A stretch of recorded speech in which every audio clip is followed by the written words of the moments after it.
सुबह सवेरे लेकर तेरा नाम प्रभु,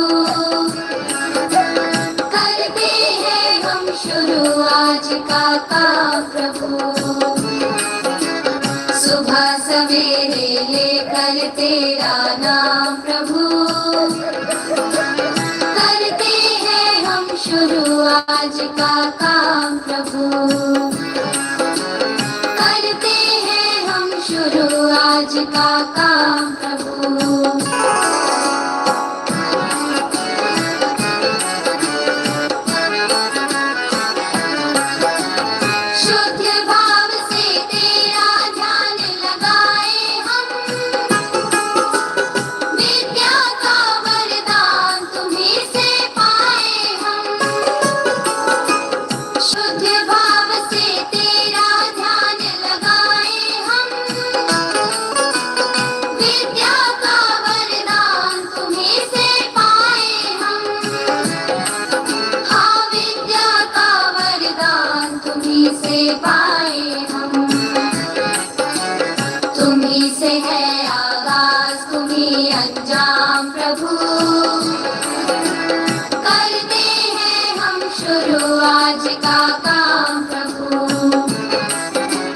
सुबह सवेरे लेकर तेरा नाम प्रभु,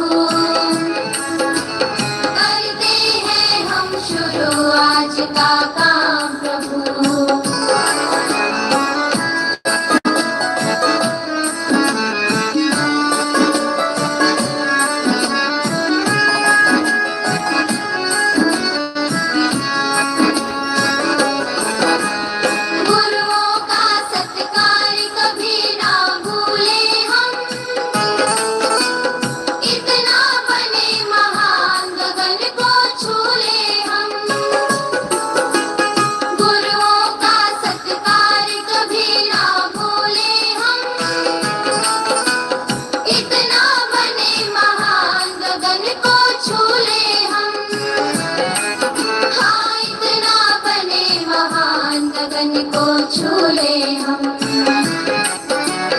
तुम्ही से है हर सुबह, तुम्ही से शाम प्रभु,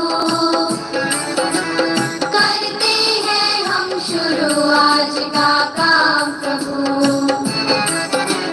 सुबह सवेरे लेकर तेरा नाम प्रभु, करते हैं हम शुरू आज का काम प्रभु।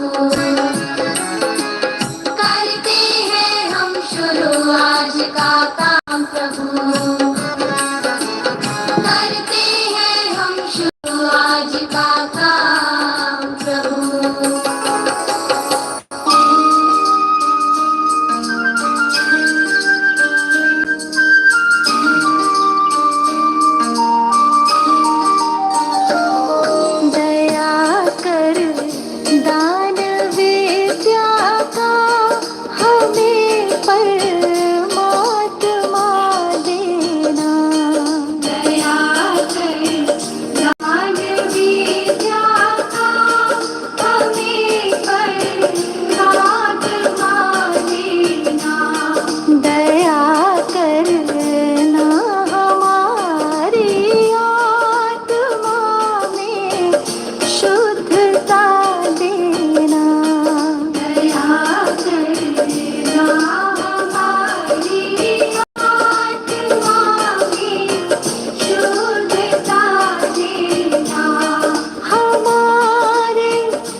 So Mayank, the boys played well. Ab kya? Now the boys can. Shabas, shabas. The boys played well.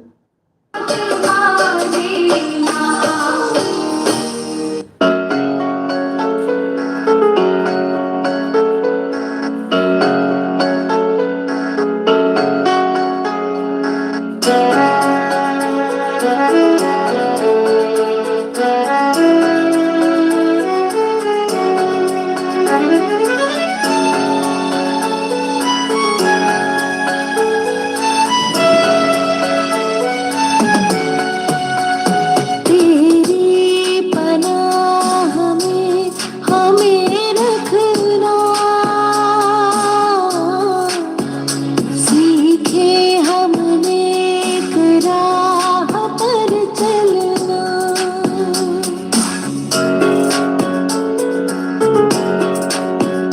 तेरी पनाह में हमें रखना, सीखे हमने एक राह पर चलना।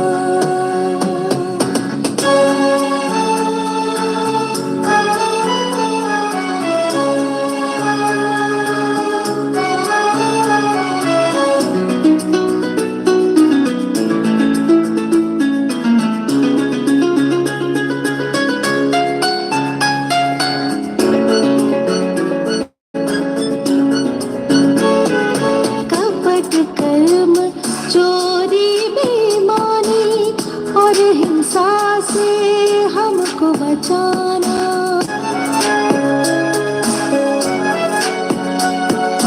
कपट कर्म चोरी बेईमानी और हिंसा से हमको बचाना।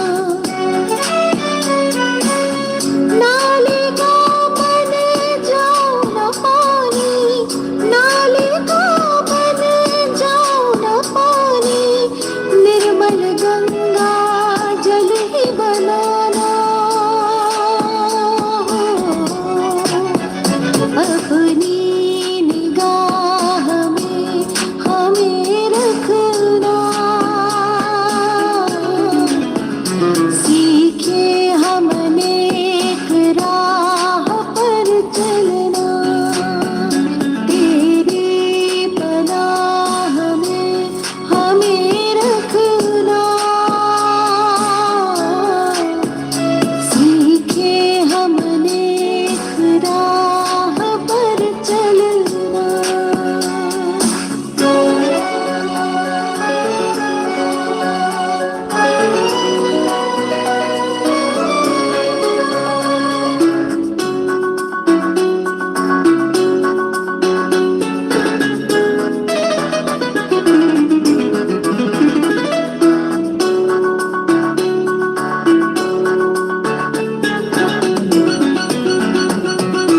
क्षमावान कोई तुझसा नहीं और मुझसा नहीं कोई अपराधी।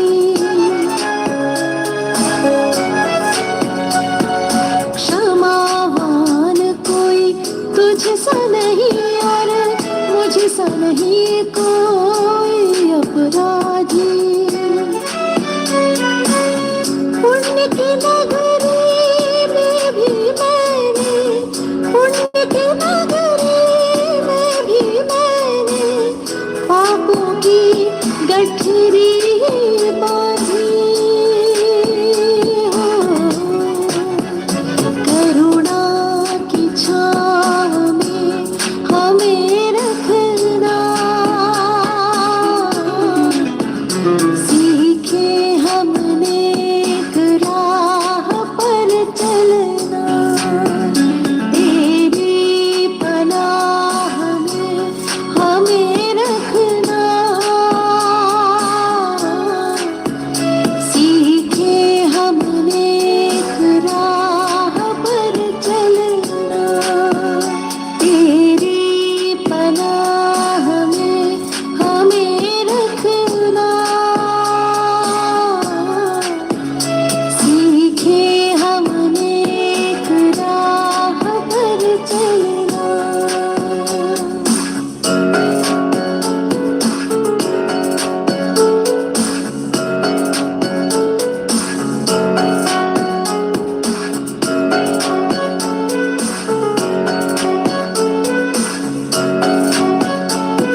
जग के पालनहारे हमें भीख दया कीजिए।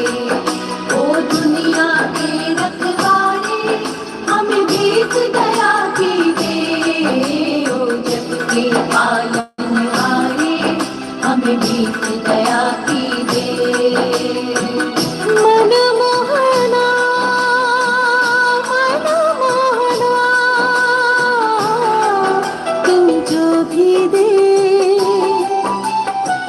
खुशी हो या गम तेरे प्यार की कसम है मंजूर हमें। तुम जो भी दे खुशी हो या गम तेरे प्यार की कसम है मंजूर हमें। तू जो भी दे खुशी हो या गम तेरे प्यार की कसम है मंजूर हमें। तू जो भी दे पालनहारे हमें भीख दया कीजिए। ओ जग के पालनहारे मनमोहना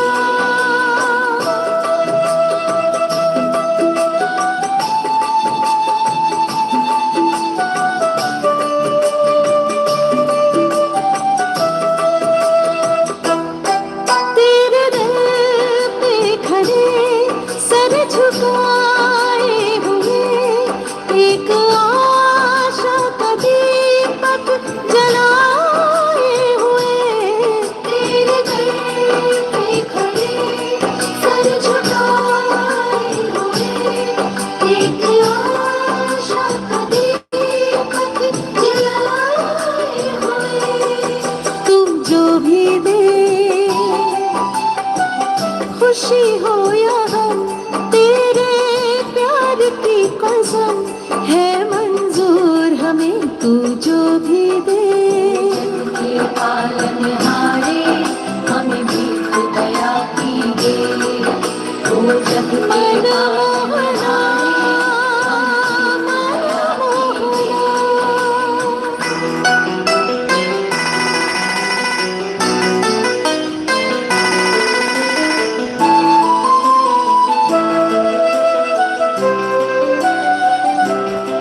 हम तेरे दिल तेरा जिंदगी है तेरी। तू बनाया मिटा ये खुशी है तेरी। हम तेरे दिल तेरा जिंदगी है तेरी।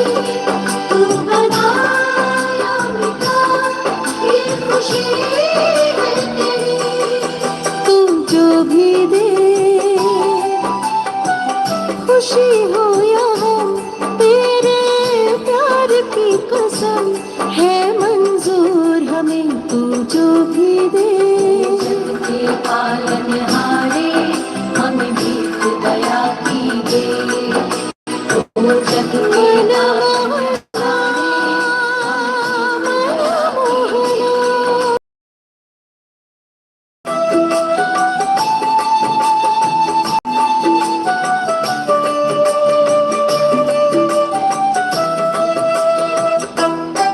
होठ सीलेंगे आंसू पिए जाएंगे नाम लेने के तेरा जिए जाएंगे। होठ सीलेंगे आंसू पिए जाएंगे नाम लेने के तेरा जिए जाएंगे। तू जो भी दे खुशी हो या गम तेरे प्यार की कसम है मंजूर हमें। तू जो भी दे जग के पालनहारे हमें भीख दया कीजिए। ओ जग के पालनहारे हमें भीख दया कीजिए। ओ दुनिया के रखवाले हमें भीख दया कीजिए। ओ जग के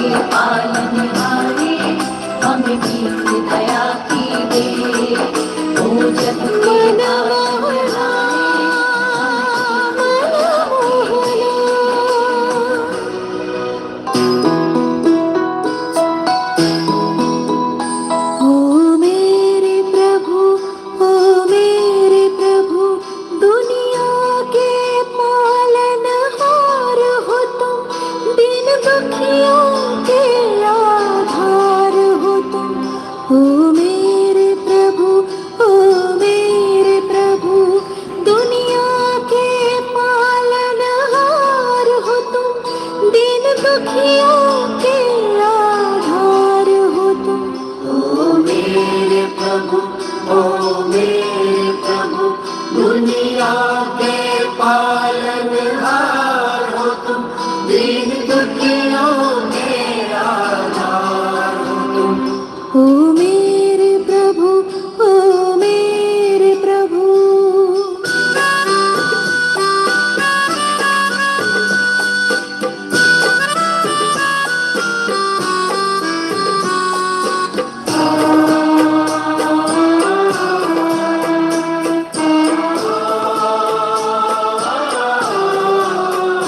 मेरा जीवन मेरे मोहन बिन तेरी कृपा किस काम का है, जो तेरी कृपा से चमक रहा, ये असर तुम्हारे नाम का है, ये असर तुम्हारे नाम का है।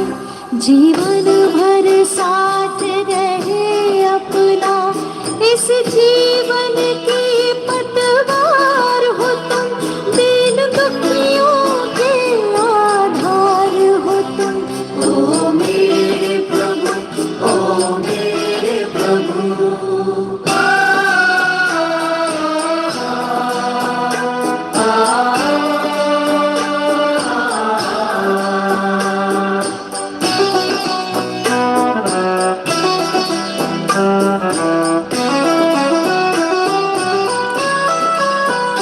कोई ऐसा है जग में जो अपना माल लुटाता फिरे, तो ऐसा सेठ मिला हमको, जो झोली सबकी सदा भरे, जो झोली सबकी सदा भरे। मैं तेरा दिया ही खाता हूँ, इस जीवन के संचार हो तुम, दीन दुखियों के आधार हो तुम। ओ मेरे प्रभु, ओ मेरे प्रभु।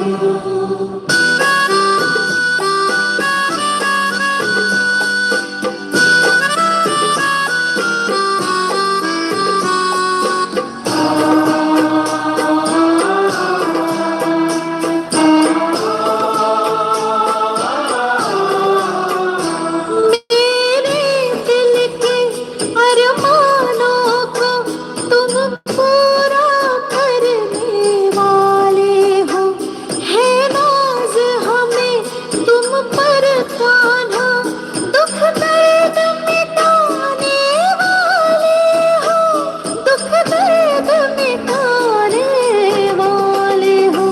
धीरज और धर्म तुम्ही से है, अपने भक्तों की लाज हो तुम, दीन दुखियों के आधार हो तुम।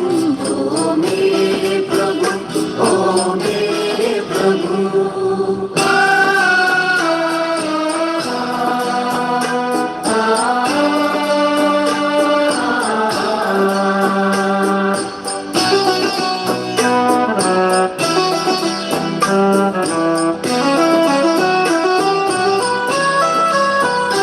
अब एक प्रार्थना है तुमसे, भवसागर पार लगा देना, अपनी सेवा देकर कान्हा, मुझे चरणों से लिपटा लेना, मुझे चरणों से लिपटा लेना। नंदू अज्ञानी मूर्ख हम, सदा ज्ञान के ही भंडार हो तुम, दीन दुखियों के आधार हो तुम। ओ मेरे प्रभु, ओ मेरे प्रभु, दुनिया के पालनहार हो तुम, दीन दुखियों के आधार हो तुम। ओ मेरे प्रभु, ओ मेरे प्रभु, दुनिया के पालनहार हो तुम, दीन दुखियों के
सच का दम भरे दूसरों के जैसे पहने खुद को जय करे हमको मन की शक्ति देना मन विजय करे दूसरों के जैसे पहले खुद को जय करे हमको मन की शक्ति देना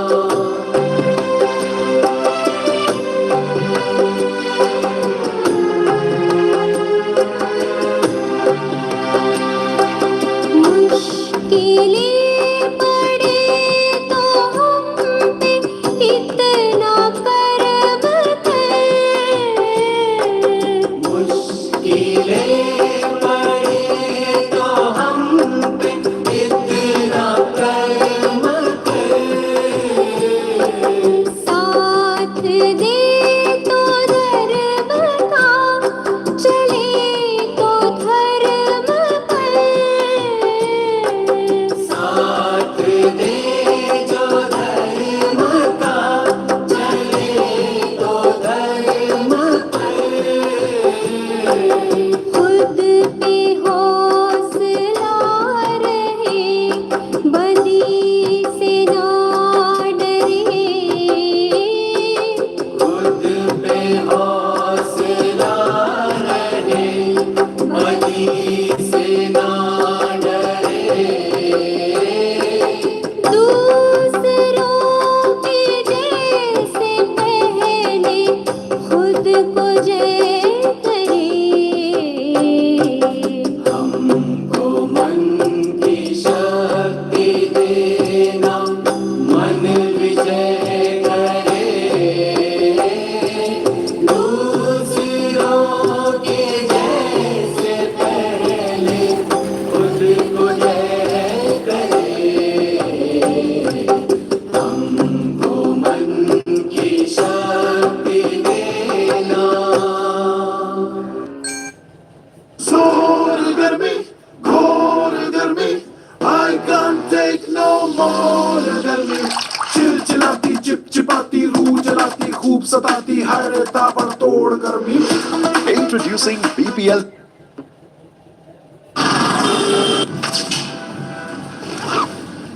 अनन्या बहुत क्राउड है And the car is 2 kilometers away. Suggest you stay there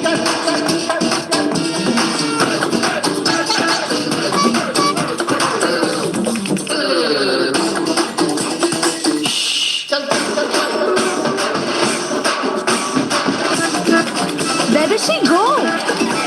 How did you get here? I walked. Go Walk, new collection out now. Discover complete peace of mind this summer. Choose from the widest range of ACs from Reliance Digital Store and get it home for just ₹1 down payment with fastest delivery and installation. Visit us and make friends with technology.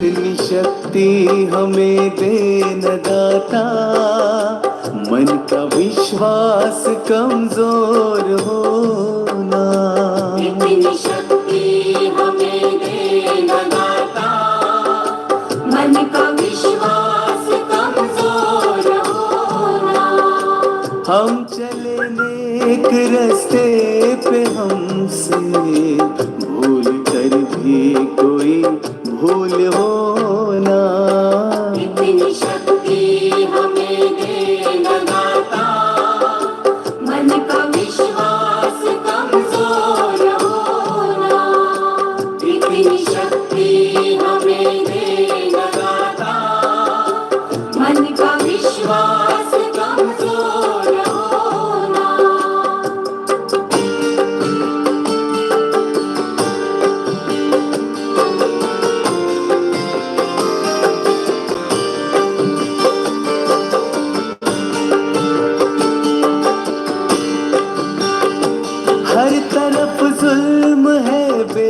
बेबसी है, सहमा सहमा सा हर आदमी है।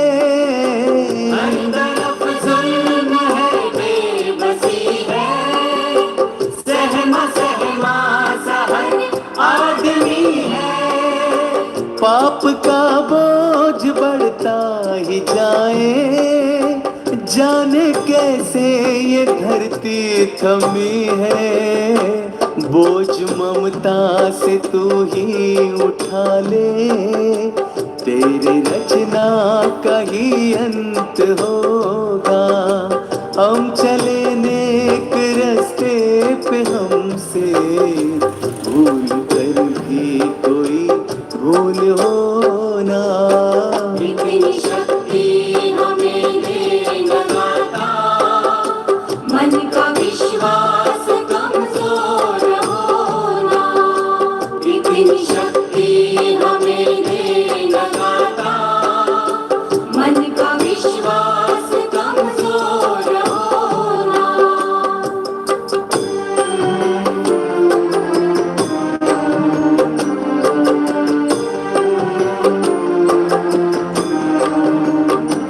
हम अंधेरे में है रोशनी दे, न दे खुद को ही दुश्मनी से।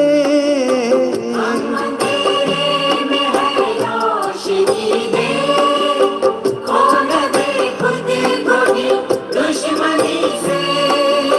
हम सजा पाए अपने लिए की, मौत भी तो सहले खुशी से। कल जो गुजरा है फिर से न गुजरे, आने वाला हो कल नए से होना। हम चले नेक रास्ते पे, हमसे भूल कर भी कोई भूल होना। इतनी शक्ति हमें दे न दाता, मन का विश्वास कमजोर होना। इतनी शक्ति हमें दे न दाता, मन का विश्वास कमजोर होना।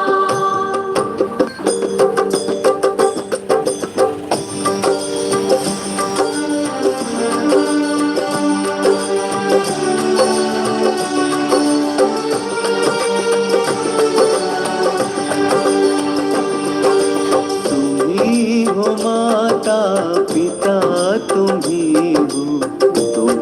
हो बंधु सखा, तुम्ही हो। तुम्ही हो माता पिता, तुम्ही हो बंधु सखा, तुम्ही हो।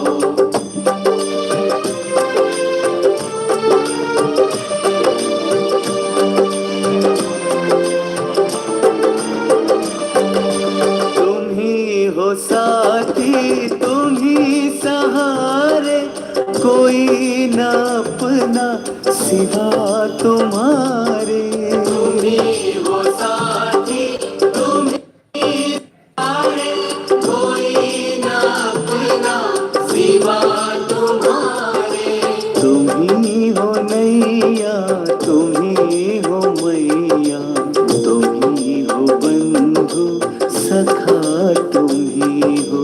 तुम्ही हो नैया, तुम्ही हो मैया, तुम्ही हो बंधु सखा, तुम्ही हो। तुम्ही हो माता पिता, तुम्ही हो बंधु सखा, तुम्ही हो। तुम्ही हो माता पिता, तुम्ही हो बंधु सखा, तुम्ही हो।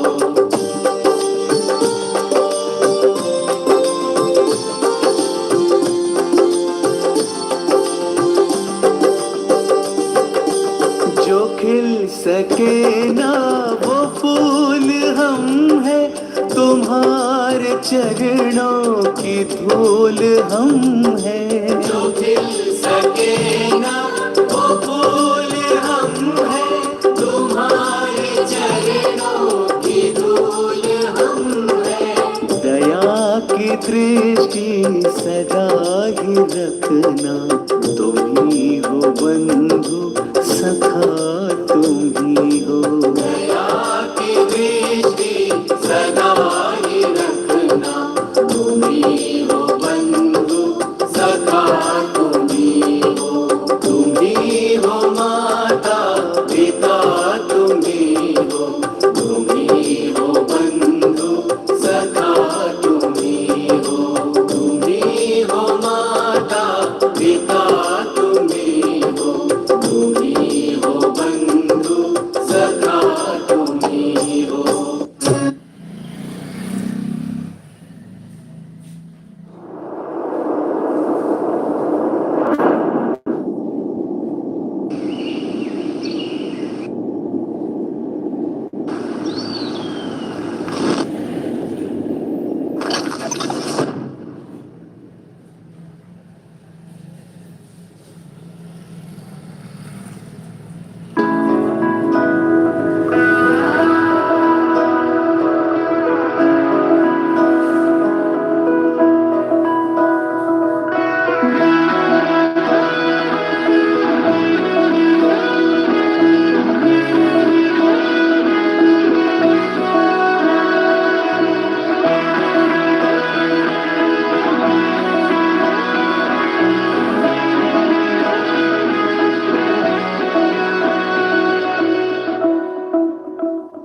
चला तेरे हाथों में पैर ना कुड़िए, तेरे इश्क दी गली विच नचदा फिरा तू। एक बारी मान जा गल मेरी, मेरे दिल विच तेरी तस्वीर बना। तेरी जुत्ती दा हिल बन जावा, तेरे शॉपिंग दा बिल बन जावा। तेरे लिए मैं जी रहा, फिर कित्ते गई ओ यारी, फिर कित्ते गई ओ यारी, फिर कित्ते गई ओ यारी, फिर कित्ते गई ओ यारी।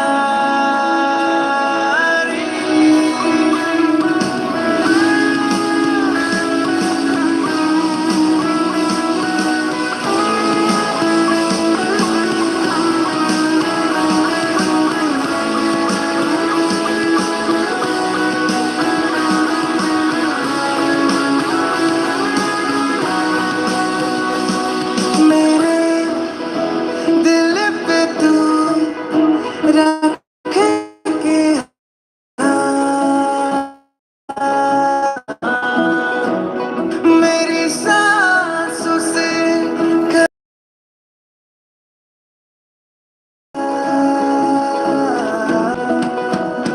तेरे चलना तू सुन गल मेरी, तेरे बिना ना जीना जिंदगी। तू शीरी मैं फरहाद, फिर कित्ते गई ओ यारी।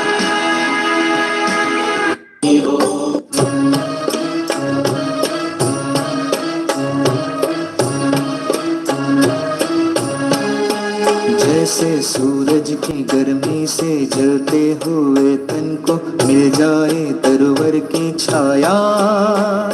सूरज की गर्मी से जलते हुए तन को मिल जाए तरवर की छाया। ऐसा ही सुख मेरे मन को मिला है, मैं जब से शरण तेरे आया मेरे राम। सूरज की गर्मी से जलते हुए तन को मिल जाए तरवर की छाया।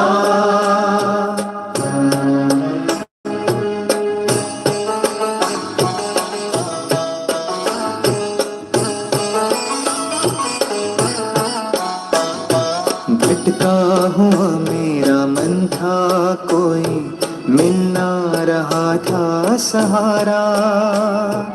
भटका हुआ मेरा मन था, कोई मिलना रहा था सहारा, लहरों से लड़ती हुई नाव को, लहरों से लड़ती हुई नाव को जैसे मिलना रहा हो किनारा, मिलना रहा हो किनारा।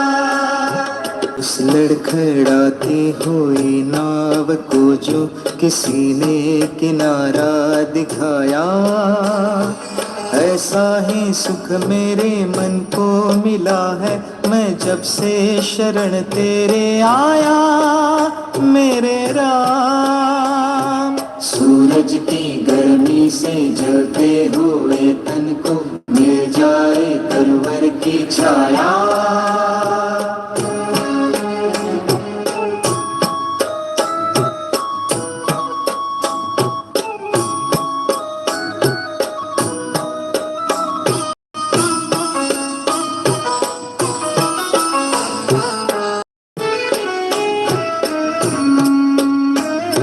शीतल बने आग चंदन के जैसी, राघव कृपा हो जो तेरी, राघव कृपा हो जो तेरी।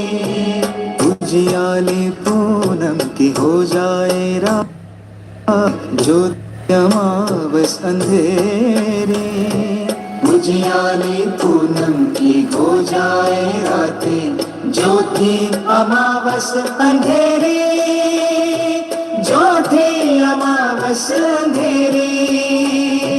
युग युग से प्यासी मरुभूमि ने जैसे सावन का संदेश पाया, ऐसा ही सुख मेरे मन को मिला है मैं जब से शरण तेरे आया मेरे राम।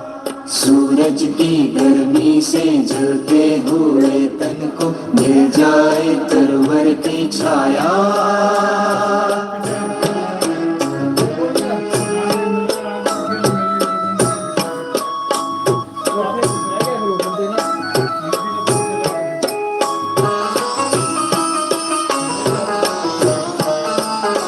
जिस राह की मंजिल तेरा मिलन हो उस पर कदम मैं बढ़ाऊं, जिस राह की मंजिल तेरा मिलन हो उस पर कदम मैं बढ़ाऊं। फूलों में हारों में पतझड़ बहारों में मैं ना कभी डगमगाऊं, फूलों में खारों में पतझड़ बहारों मैं ना कभी डगमगाऊं, मैं ना कभी डगमगाऊं।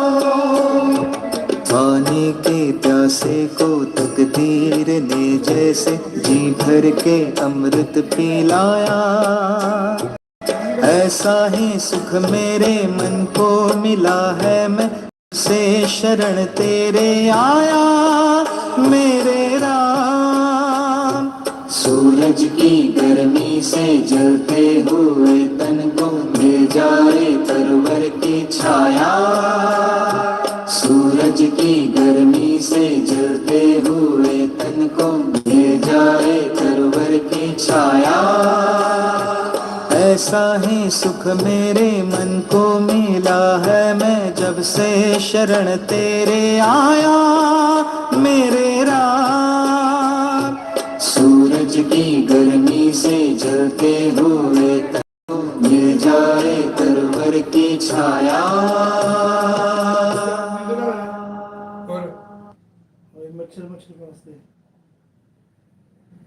खुली मंडी की दुकान 9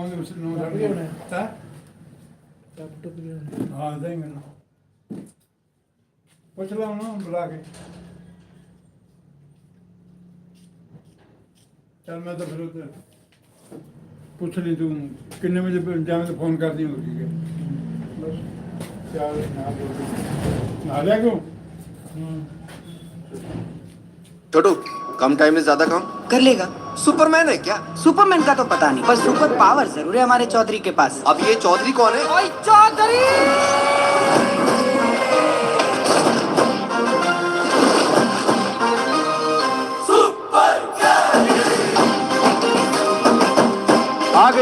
सुपर कैरी, ज्यादा पावर, बेहतर सेफ्टी और माइलेज के साथ मेरी सुपर पावर। नई Maruti Suzuki super carry with super power.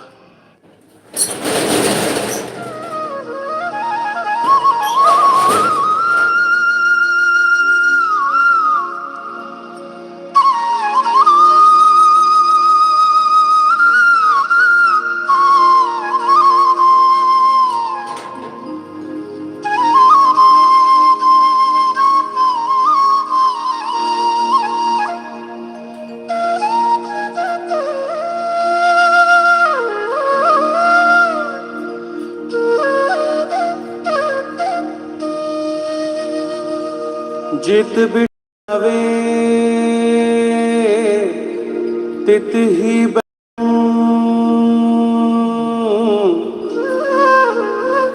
जो पहरावे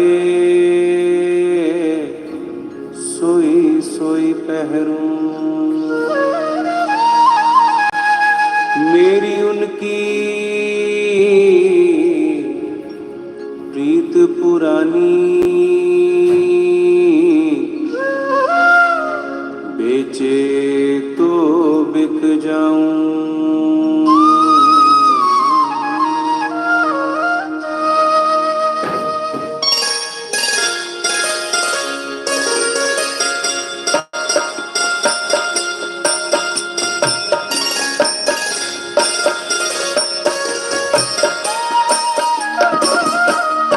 गुरु मेरी पूजा गुरु गोविंद, गुरु मेरा पार ब्रह्म गुरु भगवंत। गुरु मेरी पूजा गोविंद, गुरु मेरा पार ब्रह्म गुरु भगवंत। गुरु मेरी पूजा गुरु गोविंद, गुरु मेरा पार ब्रह्म गुरु भगवंत। गुरु मेरी पूजा गुरु गोविंद, गुरु मेरा पार ब्रह्म गुरु भगवंत।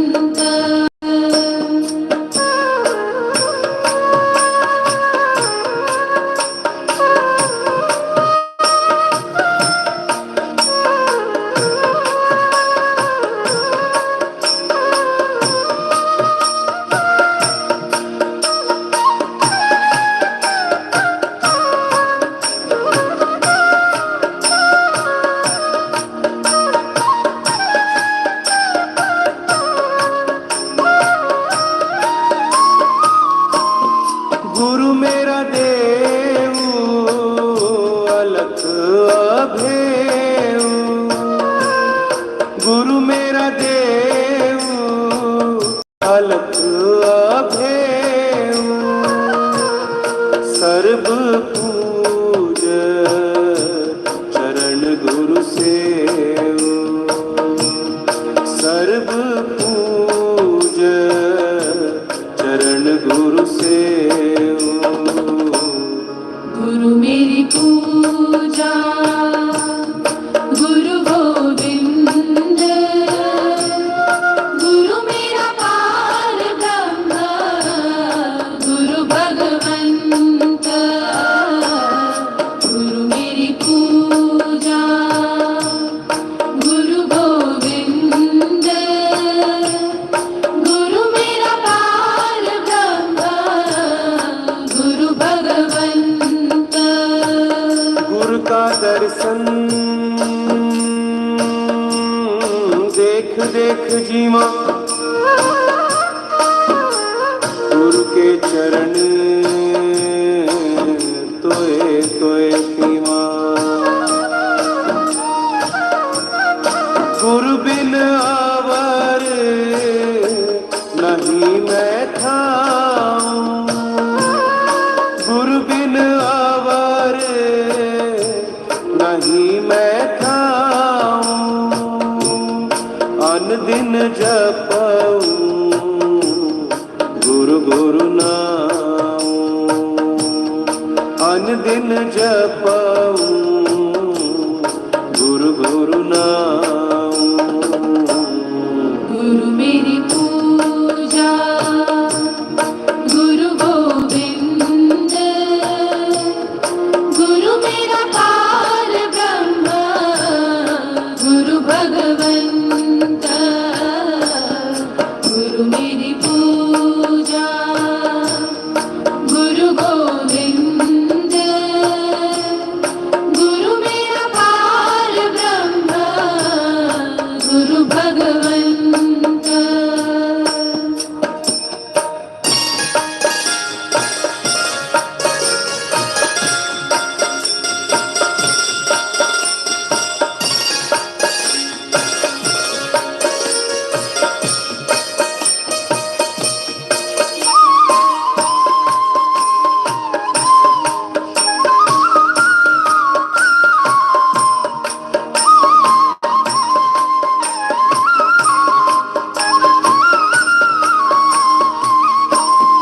गुरु मेरा ज्ञान गुरु हृदय ध्यान गुरु मेरा ज्ञान गुरु हृदय ध्यान गुरु गोपाल पुरख भगवान गुरु गोपाल पुरख भगवान। गुरु मेरी पूजा गुरु गोविंद गुरु मेरा पार ब्रह्म गुरु भगवंत गुरु मेरी पूजा गुरु गोविंद गुरु मेरा पार ब्रह्म गुरु भगवंत। ऐसे गुरु को बल बल जाइए ऐसे गुरु को बल बल जाइए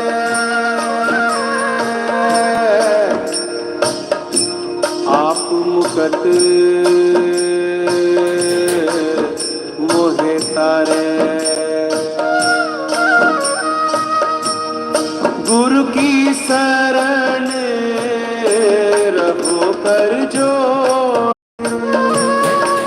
गुरु की शरण रहो कर जोड़ गुरु बिना मैं नहीं हो।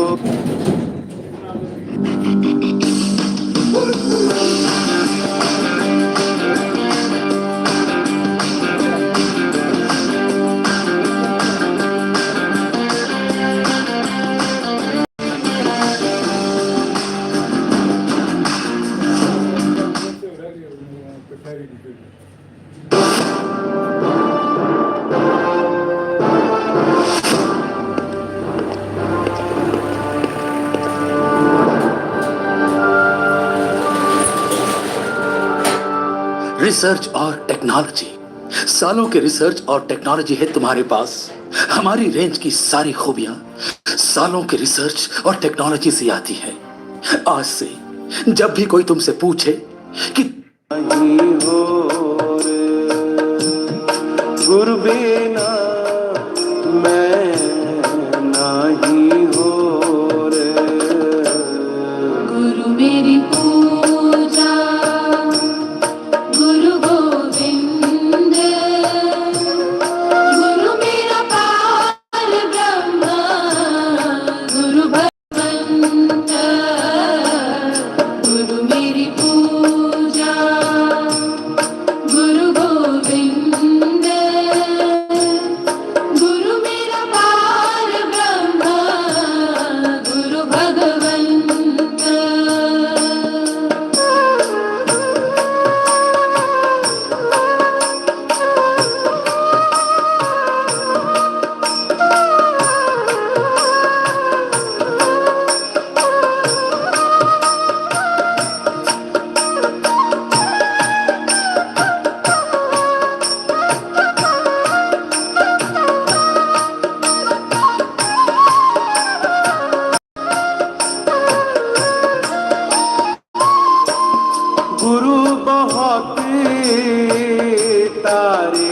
भव पार, गुरु बहुत तारे भव पार, गुरु सेवा जम दे छुटकार, गुरु सेवा जम दे छुटकार। गुरु मेरी पूजा गुरु गोविंद, गुरु मेरा पार ब्रह्म, गुरु भगवंत, गुरु मेरी पूजा गुरु गोविंद, गुरु मेरा पार ब्रह्म, गुरु भगवंत।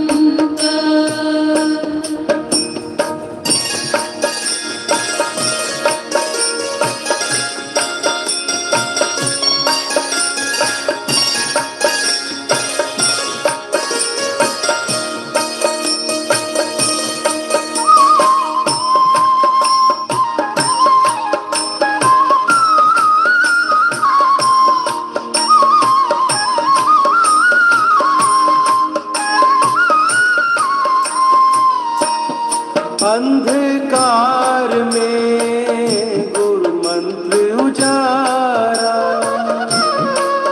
अंधकार में गुरु मंत्र उजारा, गुरु के संग सगल निस्तारा,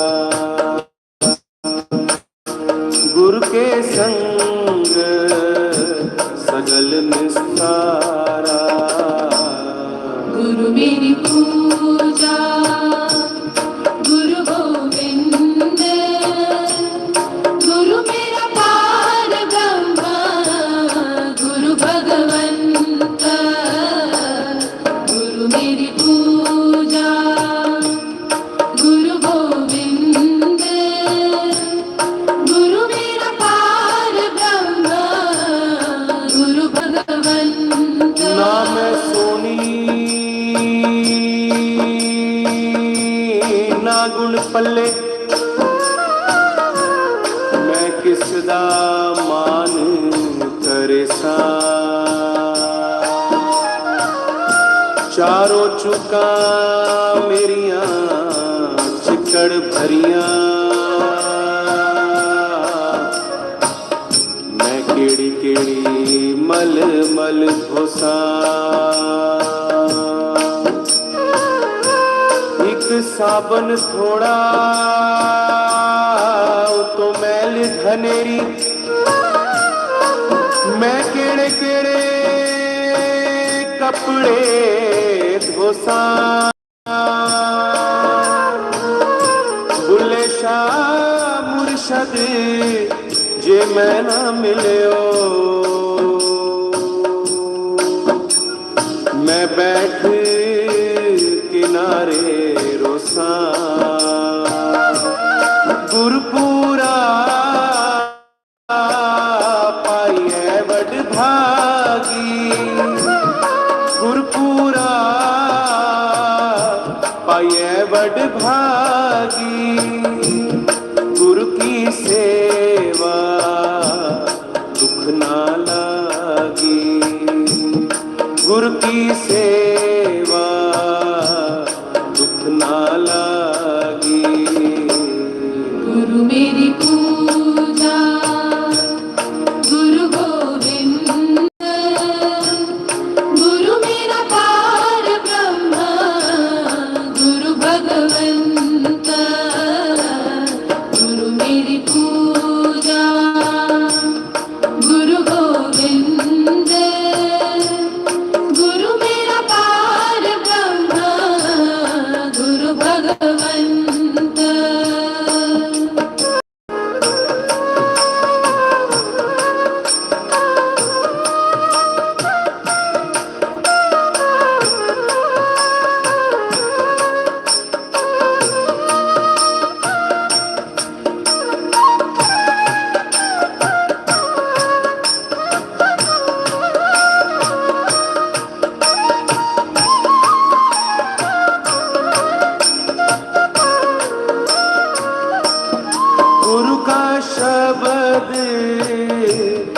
मिटे कोई।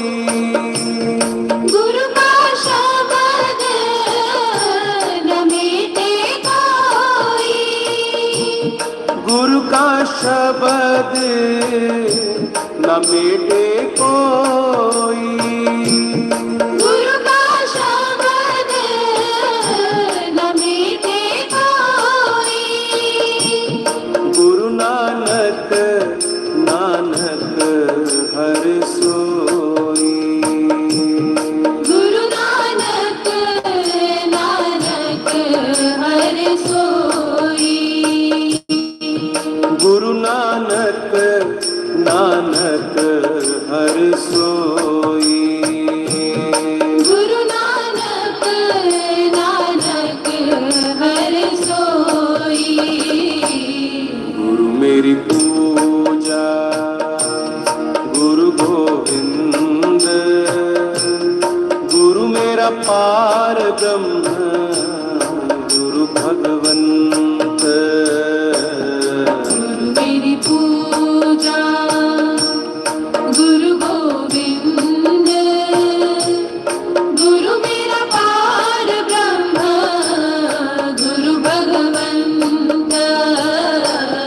गुरु मेरी पूजा गुरु गोविंद। गुरु मेरा पार ब्रह्म गुरु भगवंत। गुरु मेरी पूजा गुरु गोविंद। गुरु मेरा पार ब्रह्म गुरु भगवंत। ओ गुरु मेरा पार ब्रह्म गुरु भगवंत। गुरु मेरा पार ब्रह्म गुरु भगवंत। ओ गुरु मेरा पार ब्रह्म गुरु भगवंत। गुरु मेरा पार ब्रह्म गुरु भगवंत।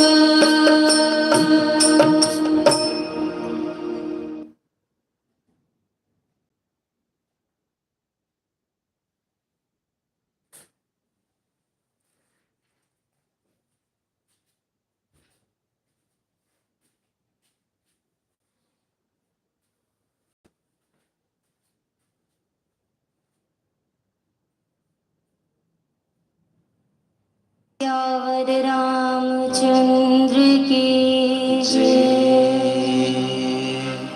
पवन सुत हनुमान की जय।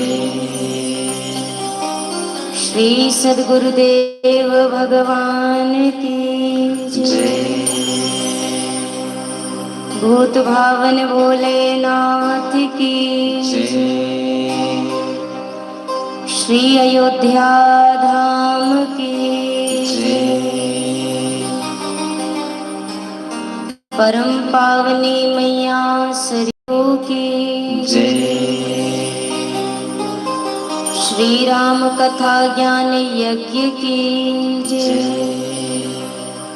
श्री नर्मदे मैया की जय। श्री कृष्ण कन्हैया लाल की जय। राम जी के राम जी हमारे हैं।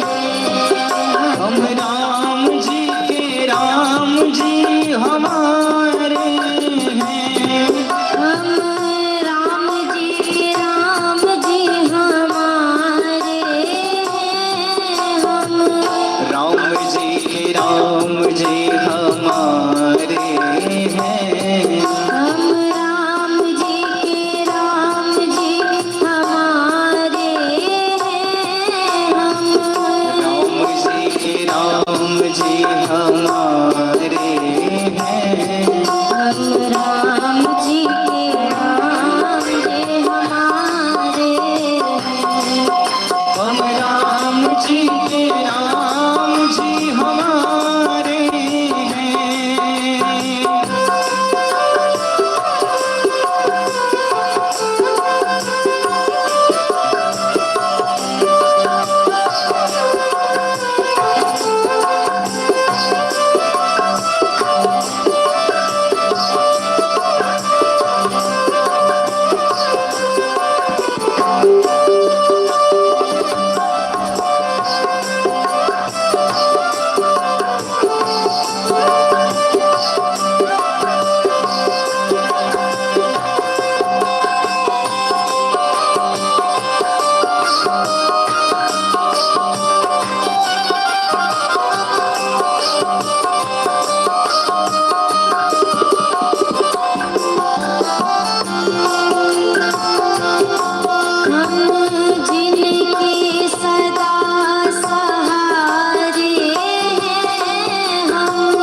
सहारे हैं।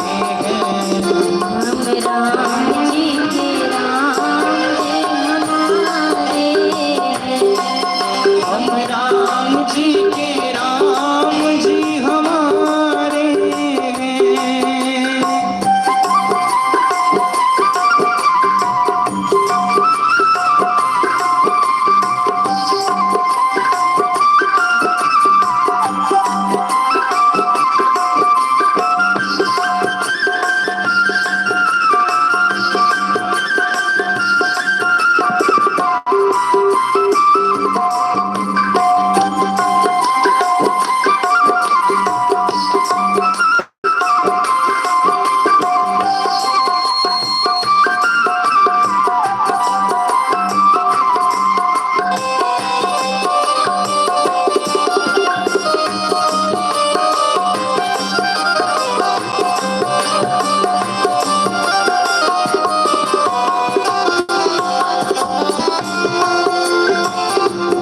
जो भक्तन के रखवारे हैं।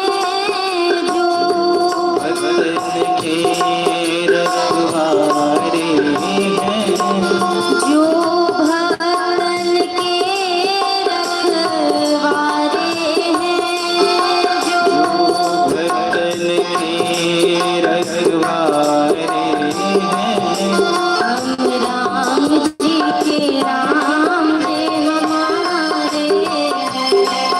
हम राम जी के राम जी हमारे हैं।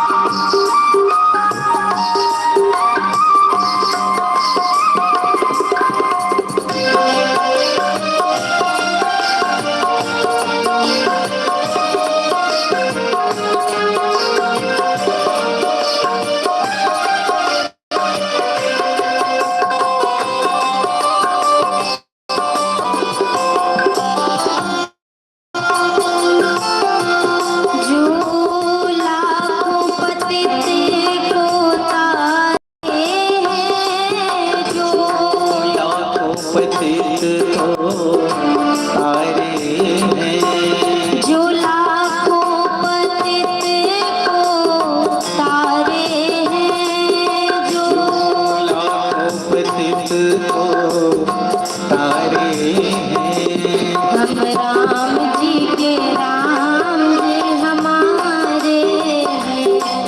हम राम जी के राम जी हमारे हैं। हम राम जी के राम जी हमारे हैं। हम राम जी के राम जी हमारे हैं।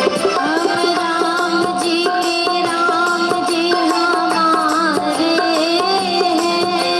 हम राम जी के राम जी हमारे हैं। हम जिनके सदा सहारे हैं।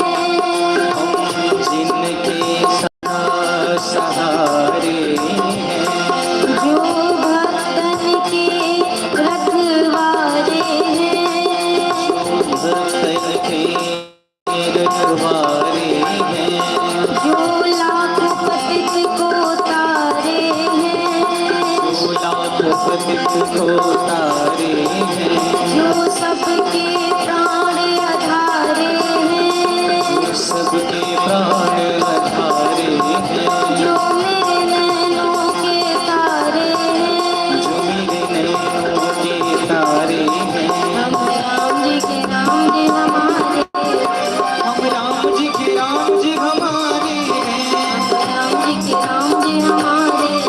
हम राम जी के राम जी हमारे हैं। राम ओ जी रामा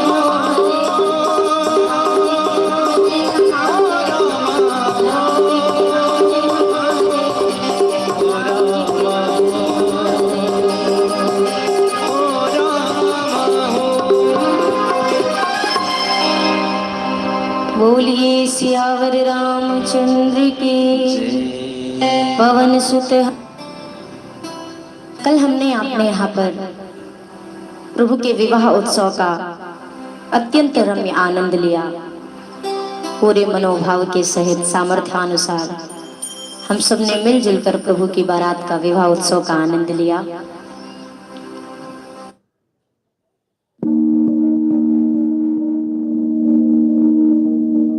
मेरा नाम है लोकन्न भीमप्पा कत्ती, हेड पोस्ट लोकापुर, तालुका मुधोल, जिला बीजापुर है। मैं गाड़ी बिजनेस में 1995 से है। 2006 से हम ट्रांसपोर्ट किए हैं। महिंद्रा के साथ 2012 से जोड़ गए हम। मेरा पास 60 गाड़ी है, महिंद्रा के 10 गाड़ी है। महिंद्रा ब्लेजो जो आया है उसका कैबिन कंफर्ट है। आज का दिन में हमको कितना मेंटेनेंस में कंफर्ट चाहिए, ड्राइवर को भी उतना ही कंफर्ट चाहिए। ये बिजनेस में गाड़ी चलाना होगा तो महिंद्रा के गाड़ी में बाकी गाड़ी का कंपेयर किया तो चढ़ान पे और घाट सेक्शन में इसमें बहुत उसको पिकअप के लिए और चलाने के लिए अच्छा है। आज का दिन में है ड्राइवर को पहला उसको सफिशिएंट चाहिए, वो हिसाब से ड्राइवर के हिसाब के तो बहुत बढ़िया है गाड़ी। माइलेज में भी ओनर को अच्छा है।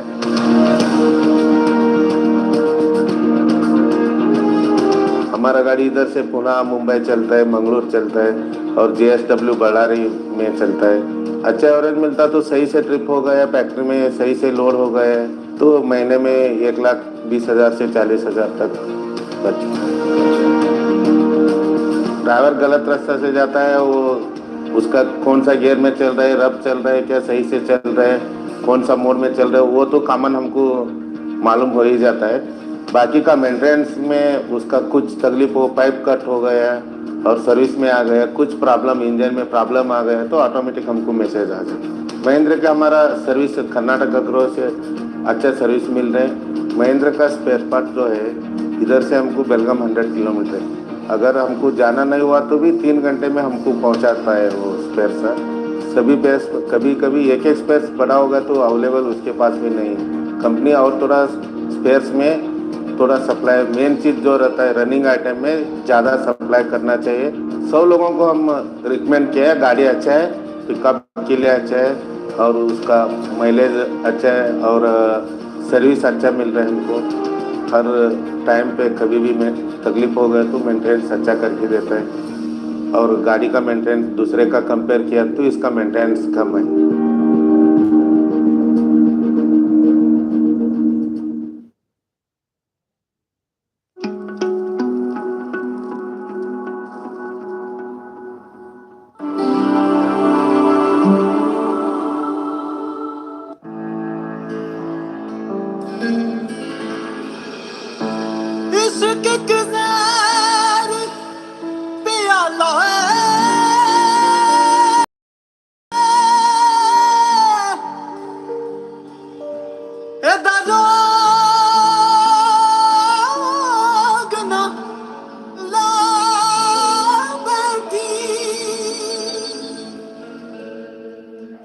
ओ वेखी किते इश्क ना कर बैठी, ओ वेखी किते इश्क ना कर बैठी, ए जहर प्याला ना पर बैठी, ए जहर प्याला ना पर बैठी, ओ वेखी किते इश्क ना कर बैठी, ओ वेखी किते इश्क ना कर बैठी।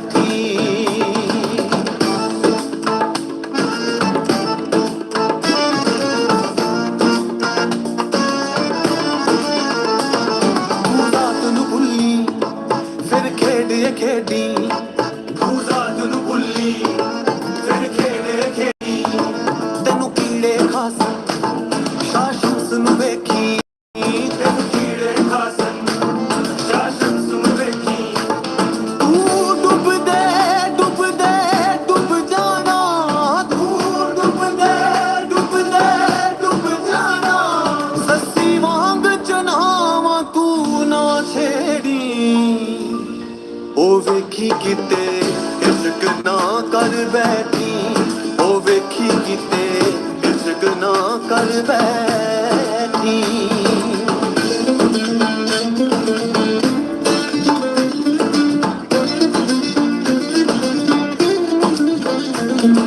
जाज़ब विच मजनू ਮਜਜ਼ੂਬ ਨਹੀਂ ਮਿਲਦਾ, ਡੁੱਬੇ ਬਿਨਾ ਫਿਰ ਦੂਰ ਨਹੀਂ ਮਿਲਦਾ। ਜਾਜ਼ਬ ਵਿੱਚ ਮਜਜ਼ੂਬ ਨਹੀਂ ਮਿਲਦਾ, ਡੁੱਬੇ ਬਿਨਾ ਫਿਰ ਦੂਰ ਨਹੀਂ ਮਿਲਦਾ। ਮਿਲ ਜਾਂਦੇ ਇਲਮ ਹਜ਼ਾਰਾਂ, ਮਿਲ ਜਾਂਦੇ ਇਲਮ ਹਜ਼ਾਰਾਂ, ਅਮਲ ਬਗੈਰ ਵਜੂਦ ਨਹੀਂ ਮਿਲਦਾ। ਉਹ ਵੇਖੀ ਕਿਤੇ ਇਸ਼ਕ ਨਾ ਕਰ ਬੈਠੀ, ਉਹ ਵੇਖੀ ਕਿਤੇ ਇਸ਼ਕ ਨਾ ਕਰ ਬੈਠੀ। ਤੂੰ ਇਸ਼ਕ ਦਾ ਭੇਦ ਨਾ ਪਾ ਸਕਦਾ,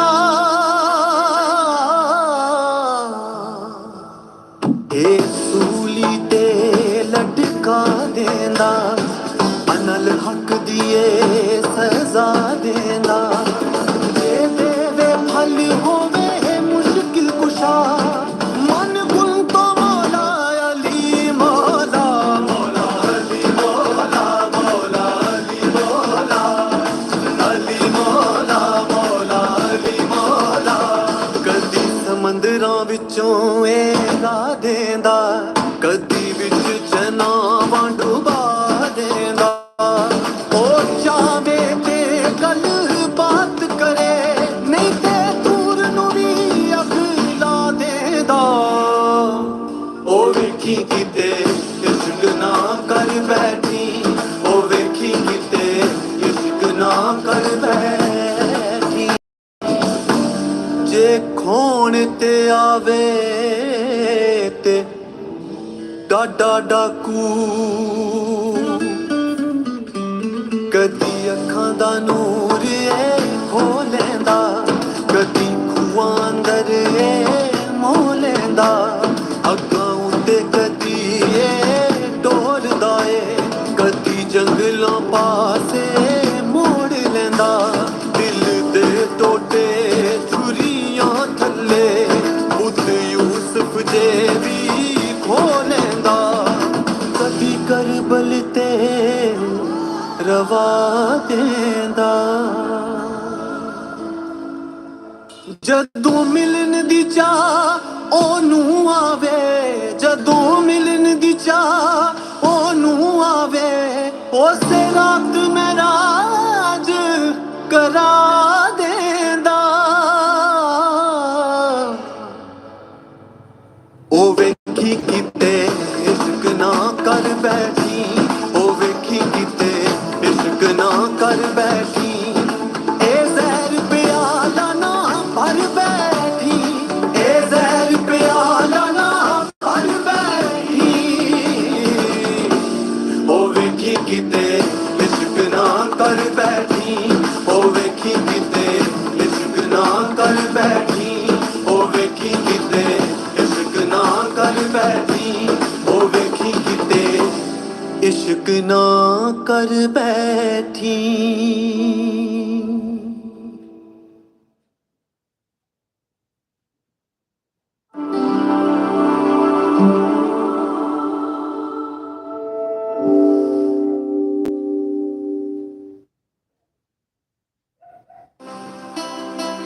बारात आई श्री जनकपुरी में।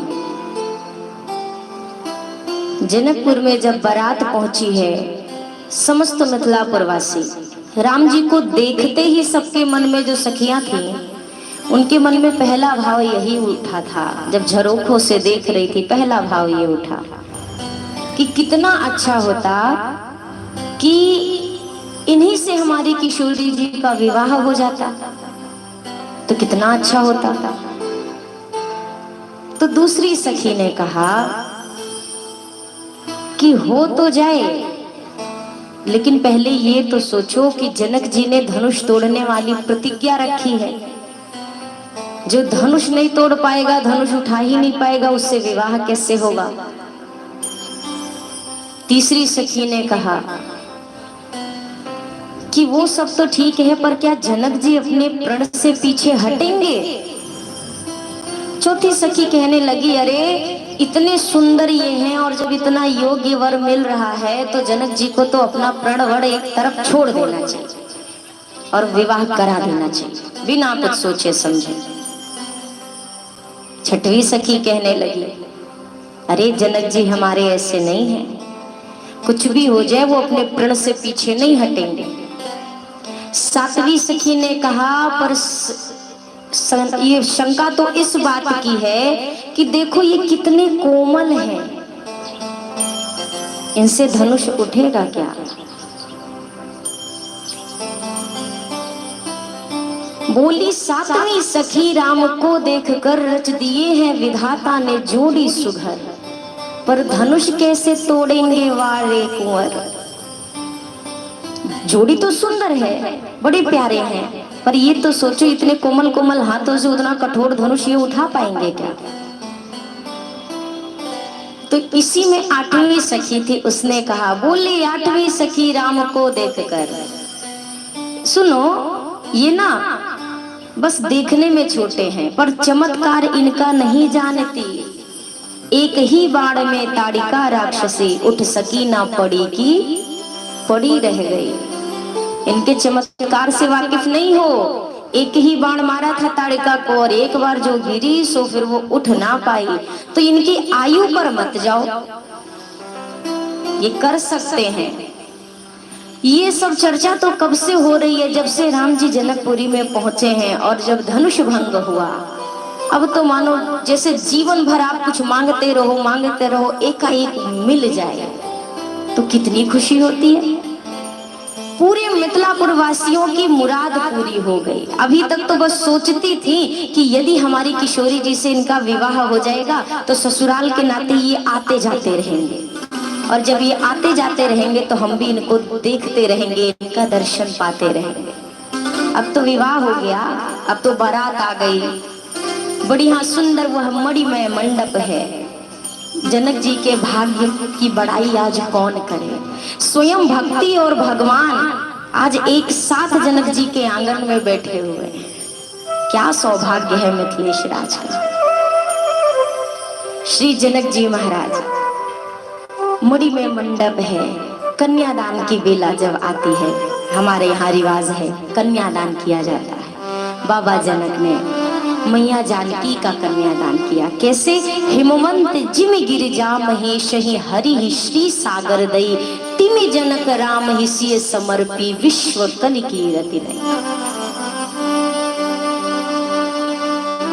मैं विवाह उत्सव के दौरान मेरा प्रयास ये होता है, अवध धाम की कथा तो हम सुनते रहते हैं, मानस में जो लिखा है वो तो हम सुनते ही रहते हैं, पर मिथिला के बहुत सारे ऐसे भाव हैं जो मानस में नहीं मिलते हैं। वो तो मिथिलापुर वालों से ही मिलते हैं, वो तो मैथिल वालों के भाव से ही मिलते हैं। जनक जी का सौभाग्य। मिथिला का एक बड़ा प्यारा पद है, हमारे संत जन गाते हैं। मिथिला के भाग आज बैठे जनक के आंगनवा। जनकपुरी को ये मिथिला नगरी कहा जाता है। नहीं ये मत सोचिएगा ये मिथिला कहाँ आ गई, वो तो जनकपुरी ससुराल थी तो मिथिला कहाँ है। जनकपुरी को ही मिथिला नगरी कहा जाता है और मिथिला नगरी ही हमारी जनकपुरी है। मिथिला का सौभाग्य। सखियां क्या कह रही हैं, क्या भाग्य है आज बाबा जनक का। मिथिला के भाग आज बैठे जनक के आंगनवा। मिथिला के भाग आज बैठे जनक के आंगनवा। वो मिथिला के भाग आज बैठे जनक के आंगनवा। मिथिला के भाग आज बैठे वो जनक के आंगनवा। बैठे जनक के आंगनवा, बैठे हैं सिया के सजनवा।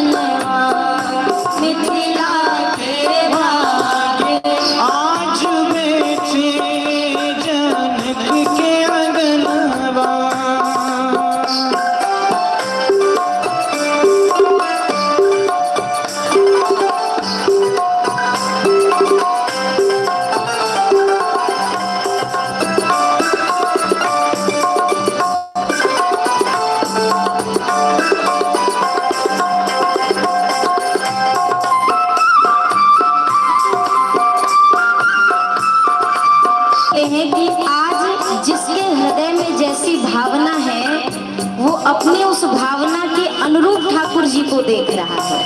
मिथिला की माताओं को सरकार कैसे लगते हैं, जैसे उनका अपना लल्ला अपने पुत्र हो।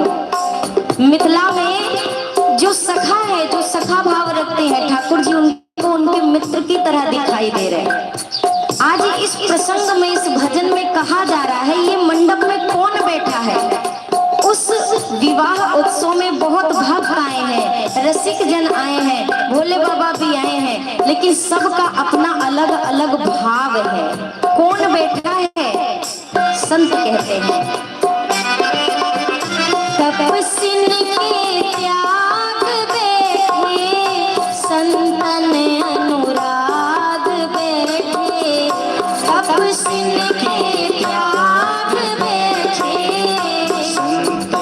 अनुराग बैठे, तपस्विन के त्याग बैठे, संतन अनुराग बैठे, तपस्विन के त्याग बैठे, संतन अनुराग बैठे। और हमारी मैया जानकी जी के कौन बैठे?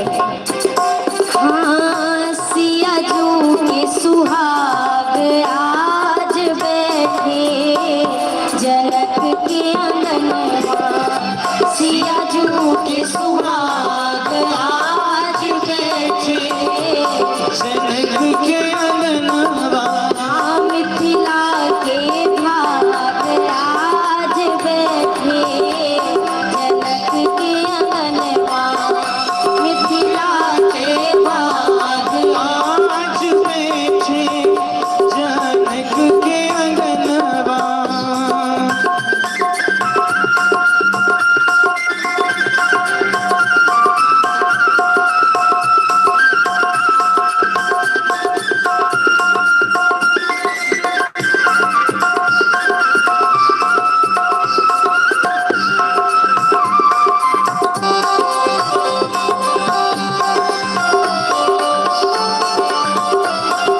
बोलिए सियावर रामचंद्र की।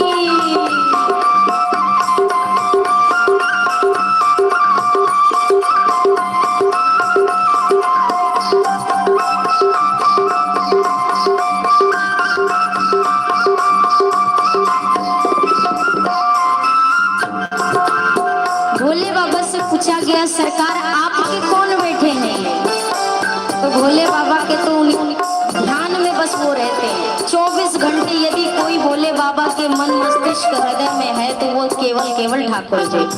तो भोले बाबा के कौन बैठे हैं? संत कहते हैं शंकर के ध्यान बैठे, भक्तों के भगवान बैठे, शंकर के ध्यान बैठे, भक्तों के भगवान बैठे, हाँ शंकर के ध्यान बैठे, भक्तों के भगवान बैठे, शंकर के ध्यान बैठे, भक्तों के भगवान बैठे। पर मिथिलापुर वासी कहते हैं हमारे कौन बैठे? मेरे तो मेहमान आज बैठे, जनक के अंगनवा, मेरे तो मेहमान आज बैठे, जनक के अंगनवा, मेरे तो मेहमान आज बैठे, जनक के अंगनवा, मेरे तो मेहमान आज बैठे, जनक के अंगनवा। रघुकुल कमल बैठे, नयनन प्रतिफल बैठे, रघुकुल कमल बैठे, नयनन प्रतिफल बैठे, नेत्रों के फल बैठे हैं। आज जो जीवन भर कुछ अच्छा किया होगा, ये उसका नतीजा है। हम सबका जो सुकृत है, हम सब सुकृत आज बैठे, जनक के अंगनवा, हम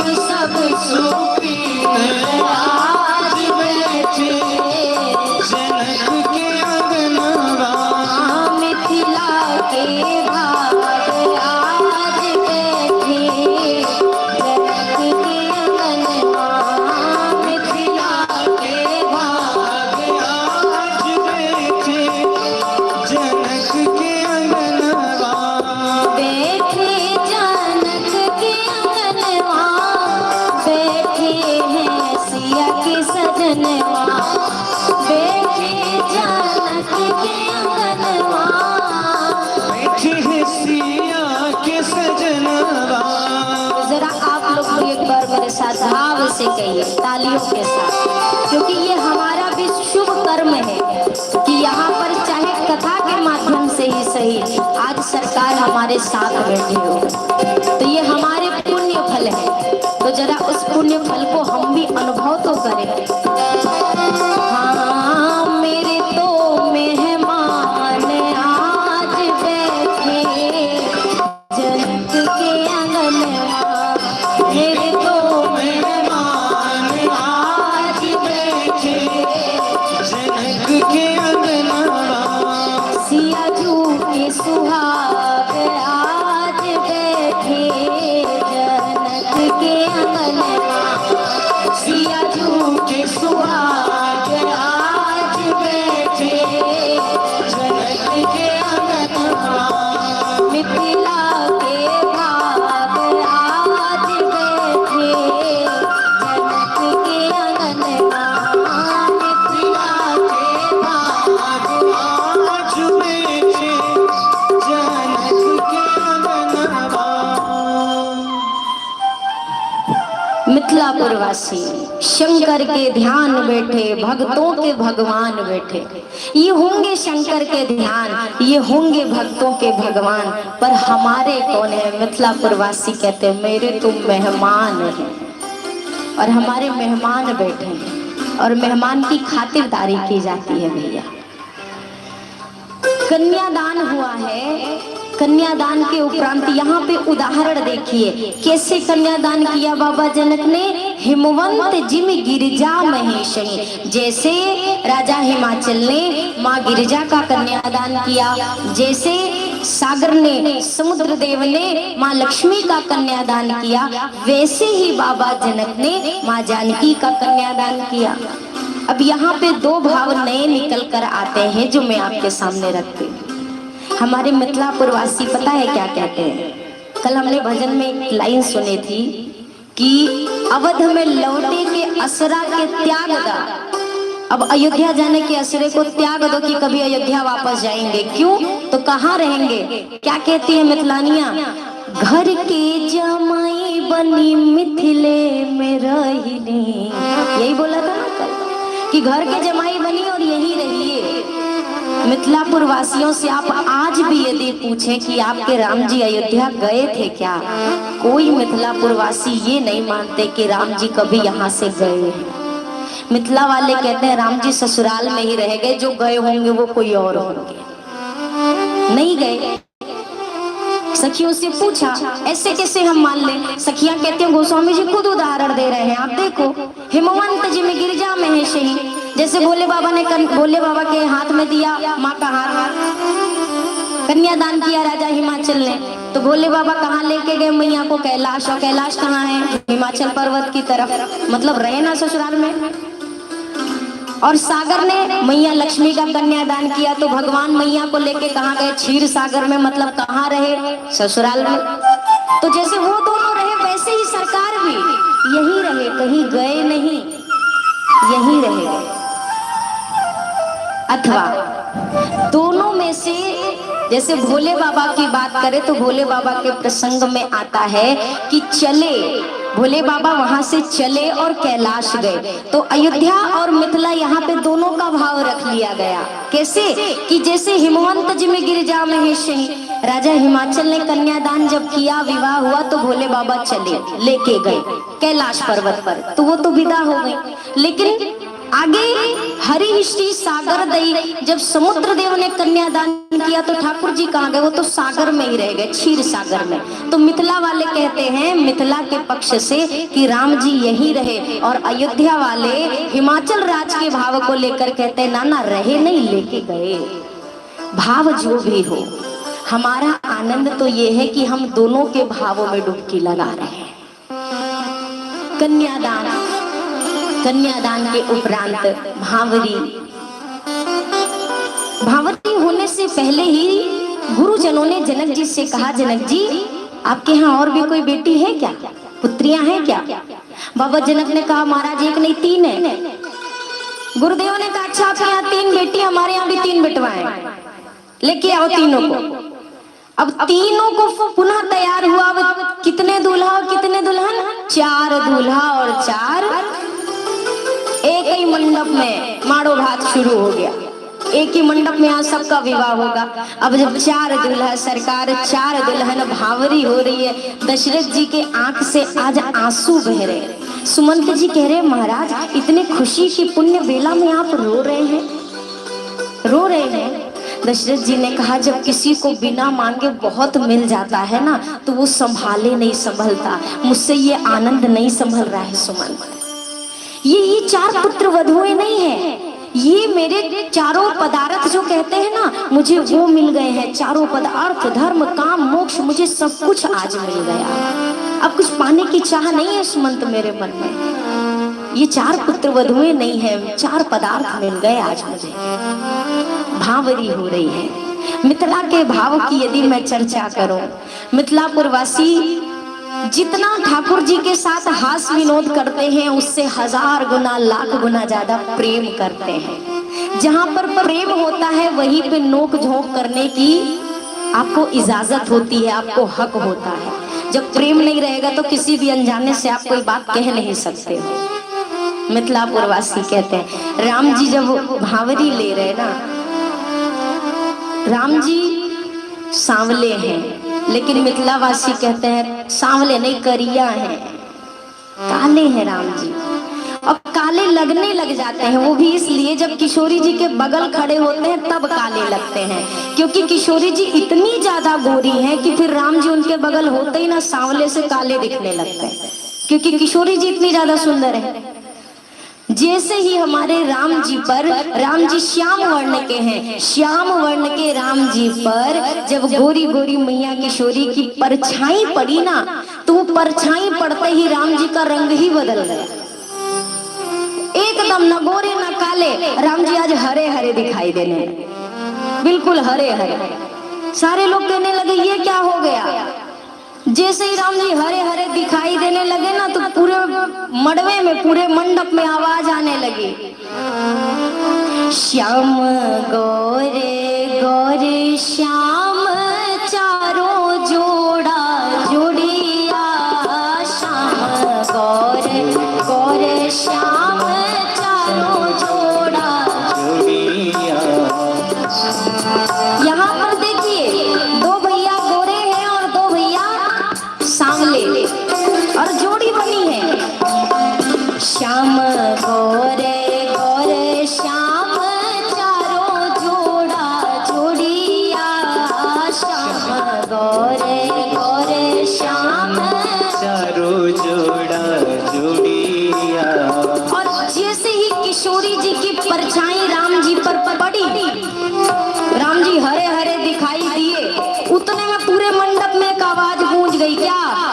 अरे हरे हरे होते चाहोरिया, हरे हरे होते चाहोरिया, दुल्हा रे भावरिया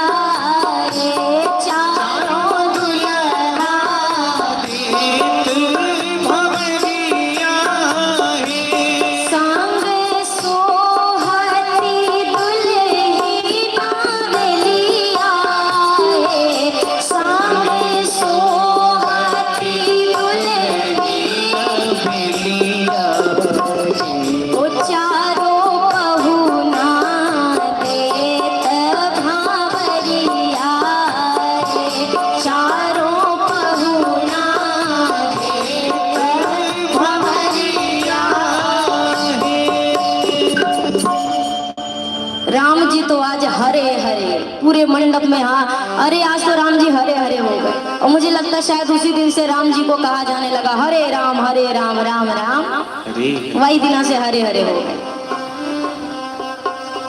सिंदूर दान का क्रम आता है। सिंदूर दान में मांग भरी जाती है ना। अरे कुछ हाँ ना बोला करो, इतनी भीड़ बढ़ा लेते, बोलते कुछ नहीं हो। मांग भरी जाती है। हमारे शास्त्रों में रिवाज बनाया गया है कि वर वधू की मांग भरता है, मांग में सिंदूर भरता है, मांग भरता है। मतलब क्या है इसका मतलब ये कि वर उसी दिन से वादा करता है आज से हम तुम्हारी हर मांग भरेंगे। अब इधर वाले खुश, कथा में कहा गया है हर मांग भरनी है, लेकिन सुन ले ब्याह में कैसा मांग भरा जाता है, कौन सी मांग भरी जाती है? बिल्कुल जो सीधी होती है, ऐसी टेढ़ी मेढ़ी वाली मांग ना भरी जाती है। तो जीवन में वही मांग पूर्ण की जानी चाहिए जो मांग सीधी हो और सही हो। टेढ़ी मेढ़ी मांग भरने की कोई जिम्मेदारी विवाह में नहीं होती, नहीं तो उसी की आजकल धमकी होती है ब्याह में वचन दिया था। अरे वचन दिया था, सीधी मांग के लिए वचन होता है, टेढ़ी मांग के लिए वचन थोड़ी ना होता। सिंदूर दान का क्रम हुआ, विवाह की ये रस्में तो हो गई, पर सखियां अंदर ही अंदर छटपटा रही हैं कि अभी तो सब हैं, ये अकेले में कब मिलेंगे? क्यों अकेले में ये क्यों चाहिए? अकेले में इसलिए चाहिए अभी ठीक से अपने मन वाली बात थोड़ी ना इनसे कह पाएंगे। अभी तो ये जब पाने बैठेंगे तब हम गालियां देंगे, खूब गाली देंगे, खूब गाली देंगे। ऐसा दुल्हा कहाँ बार बार मिलेगा? वो भी बताओ, एक की मांगती यहाँ तो चार चार आ गए, इतना सुंदर कहाँ मिलेगा? जब जनवासे में सभी बाराती जन पहुंचे हैं, आगे क्रम आया है किसका? जेवनार का। हमारे यहाँ भी पवाते हैं, जेवनार होती है। भोले बाबा के में पहले भोजन बाद में विवाह, और राम जी के में पहले विवाह बाद में। और आज के समय में तो भोजन पहले है कि विवाह बाद में है कि का पहले, अब कछु पता ही नहीं चलता, कछु भी कभी भी हो जाता है कुछ भी। कई तो मैंने खुद ऐसे ऐसे भी विवाह देखे हैं कि दिन में विवाह कर लिया और शाम को बारात निकालते हैं। अपनी अपनी मर्जी, पर शास्त्रोक्त बात यदि करें तो अब मेरे सरकार के लिए जेवनार की बारी, बारातियों को पवाना है। तो जनक जी का स्वभाव देखिए, सभी को आदर के सहित कैसे आमंत्रित किया है। गोस्वामी जी लिखते हैं, श्याम शरीर। ये ठाकुर जी की अभी शोभा बता रहे गोस्वामी जी कि राम जी कितने सुंदर लग रहे हैं। आप तो बस इस हिसाब से समझो, ये राम जी जब वनवासी देश में गए थे ना, वल्कल वस्त्र पहन के, तो भी जब सूपनखा जैसी राक्षसी ने देखा तो देखकर कहती है तो सम पुरुष नमो सम। वल्कल वेश में जो सरकार मेरे इतने प्यारे लगते थे भाई, आज जब वो दूल्हा बने होंगे तो हाय, शब्द ही नहीं है कौन कहे कि ये कितने सुंदर लग रहे। सुंदरता भी शर्मा कर मर जाएगी कहीं जाकर, आज ये इतने प्यारे लग रहे।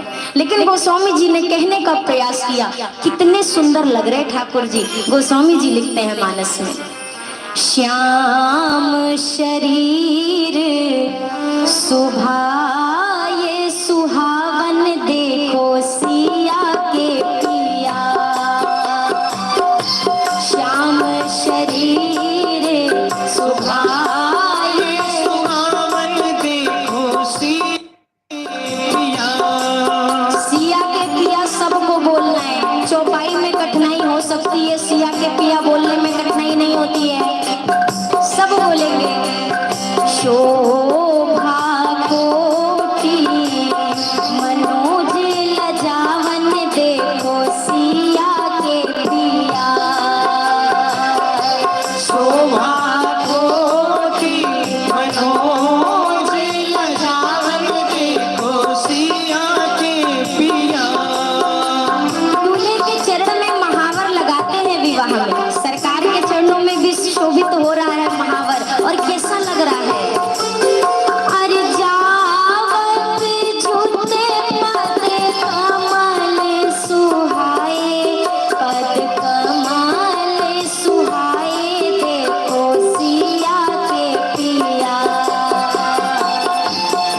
आवत जुत पद कमल सुहाए पद कमल सुहाए देखो सिया के पिया। जैसे गुलाबी गुलाबी खिले हुए कमल के ऊपर भंवरे डोलते रहते हैं ना, सरकार के उन गुलाबी चरणों पर कौन डोलता है? बड़े बड़े ऋषि मुनियों का मन जो है भंवरे की तरह डोलता रहता है। गोस्वामी जी कह रहे हैं मुनि मन मिया के पिया, मुनि मन मधुप रहत जिन छाए, हाँ रहत जिन छाए देखो सिया के पिया। पुनि जीवनार भई बहु भांति, भई बहु भांति देखो सिया के पिया। मुनि जीवनार भई बहु भांति, हाँ भई बहु भांति देखो सिया के पिया। पठए जनक बोलाई बराती, बोलाई बराती देखो सिया के पिया। बैठाए जनक बुलाई बराती हो, बुलाई बराती देखो सिया के पिया। जीवत देहि मधुर धुनि गारी, मधुर धुनि गारी देखो सिया के पिया। जीवत दे मधुर धुनि गारी हो, मधुर धुनि गारी देखो सिया के पिया। ले ले नाम पुरुष अरु नारी, पुरुष अरु नारी देखो सिया के पिया। ले ले नाम पुरुष अरु नारी, हाँ पुरुष अरु नारी देखो सिया के पिया। समय सुहावन गारी बिराजा, सखी गारी बिराजा देखो सिया के पिया। समय सुहावन गारी बिराजा, गारी बिराजा देखो सिया के पिया। हसत राउ सुनि सहित समाजा, सब सहित समाजा देखो सिया के पिया। हसत राम सुनी समाजा सुनी सहित समाजा देखो सिया के पिया। पुतली के बीच में रहते रहते रहते रहते हमारे सरकार भी बेचारे काले हो गए। अखिया में रहते रहते श्याम भय बरनवाए, आंख में रहते रहते। कन्हैया भी कहते थे, कन्हैया से पूछा जरा इतना बता दे कान्हा कि तेरा रंग काला क्यों? इतने काले कलूटे कैसे हो? मैया गोरी है, बाबा भी गोरे हैं, आप ही कैसे हो गए? कन्हैया भी सफाई पेश करने में थोड़ी ना कुछ। और तुम रोज ही घर पे बुलाती हो और माखन बहुत खिलाती हो। सखियों ने कहा तो क्या गोरे गोरे मक्खन से तू काला हो गया? अरे मक्खन तो गोरा है पर तुम सखियों का दिल काला, मैं इसीलिए काला। सखियों ने कहा अच्छा मतलब खिलाए भी हम ही और हमारा ही दिल काला। तो अब सरकार को देखिए, अब कन्हैया थोड़ा सा बड़ाई कर रहे हैं। सखी नैनों में कजरा लगाती है और नैनों में मुझको बिठाती है। उस कजरे का रंग काला, मैं इसीलिए काला हूँ। वो काजल है ना, उसकी वजह से मैं काला हो गया, बाकी हम तो गोरे ही थे। ये सब तो बहुत सारी वजह आ गई। मैंने काली रात में जन्म लिया और काली गाय का दूध पिया, मेरी कमली भी काली है, मैं इसीलिए सब कुछ करिए ही तो मिल रहा है हमें बचपन से। जब कृष्ण भक्त और राम भक्त कभी मिले ना तो बड़ा मजा आता है, बड़ा आनंद आता है। राम जी का जन्म हुआ दोपहर में 12 बजे और कन्हैया कब आए? रात के 12 बजे। तो जब भक्त मिलते हैं तो क्या कहते हैं? हाँ सही बात है, चोर चपाट तो 12 बजे के बाद ही निकलेंगे, दिन में थोड़ी ना निकलेंगे। और हमारे सरकार तो चोरा ग्रहण्य में, उनकी तो बात ही छोड़ दी। तो आज सखियां इंतजार कर रही है ये जल्दी से मिले, अब जीवनार करने बैठे हैं। अनेक प्रकार के व्यंजन परोसे जा रहे हैं। दाल चावल परोसा गया है, बढ़िया सुंदर गाय का देसी घी है। सोचिए भोजन कैसा होना चाहिए। दाल और चावल एक ऐसा भोजन है जब तक बढ़िया से लिपट ना जाए एक दूसरे में तब तक आनंद।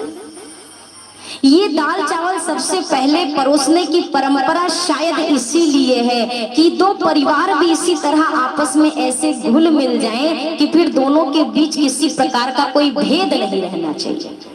आज के समय में संबंध जुड़ते हैं, पर सच में अपने दिल पे हाथ रख के देखिए, वर पक्ष को हमेशा जिंदगी भर ये गुमान रहता हम लड़का वाले, रहता है कि नहीं रहता है? पर मुझे ये बात समझ में नहीं आती कि क्यों ये गुमान रहता है। इस गुमान के पीछे का कारण क्या है? मतलब छोटू, कम टाइम में ज्यादा काम कर लेगा। ऊंची चढ़ाई पर भारी लोड कर लेगा। कम फ्यूल में मीलों का सफर कर लेगा। आ गई है नई सुपर कैरी, ज्यादा पावर, बेहतर सेफ्टी और माइलेज के साथ मेरी सुपर पावर। नई Maruti Suzuki super carry with super power. मतलब एक ये कहने में हम वर पक्ष के हैं, ये इतनी मजबूती काहे को दिखाते हैं, मैं ये नहीं समझ पाती किस लिए ऐसा।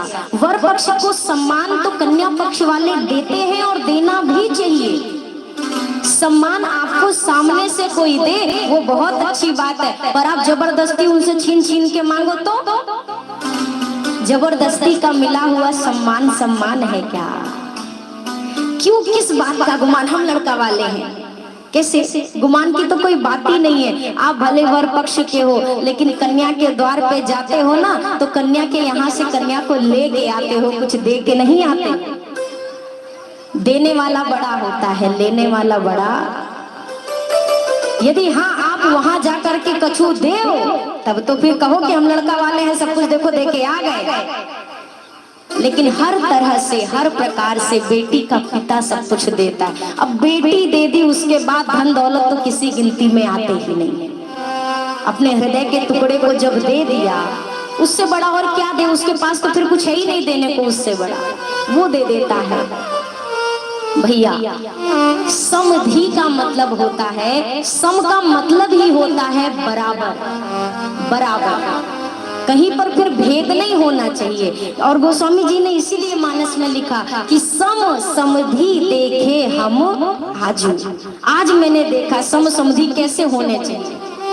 धी मतलब होती है बुद्धि, जहाँ पर बुद्धि का ये जो भेद होती है ना, छोटा बड़ा कम ज्यादा, ये मानसिकता निकाल के जब एक संबंध बनता है वो संबंध जीवन भर चलता है। जनक जी महाराज भोजन करा रहे हैं, जीवनार हो रहा है और जीवनार के समय में सखियां एकदम तैयार है कि अब गाड़ी देना शुरू करना है, अब देना है, अब देना। एक सखी कहती है देखो और कोई दुल्हा होता तो गाड़ी दे देते, छुटके सरकार को भी दे दो ठीक है, वो थोड़ा तेज है, पर बड़की वाले बहुत सीधे हैं, बड़के वाले को जान दो, का इनको गाड़ी दे मत दो।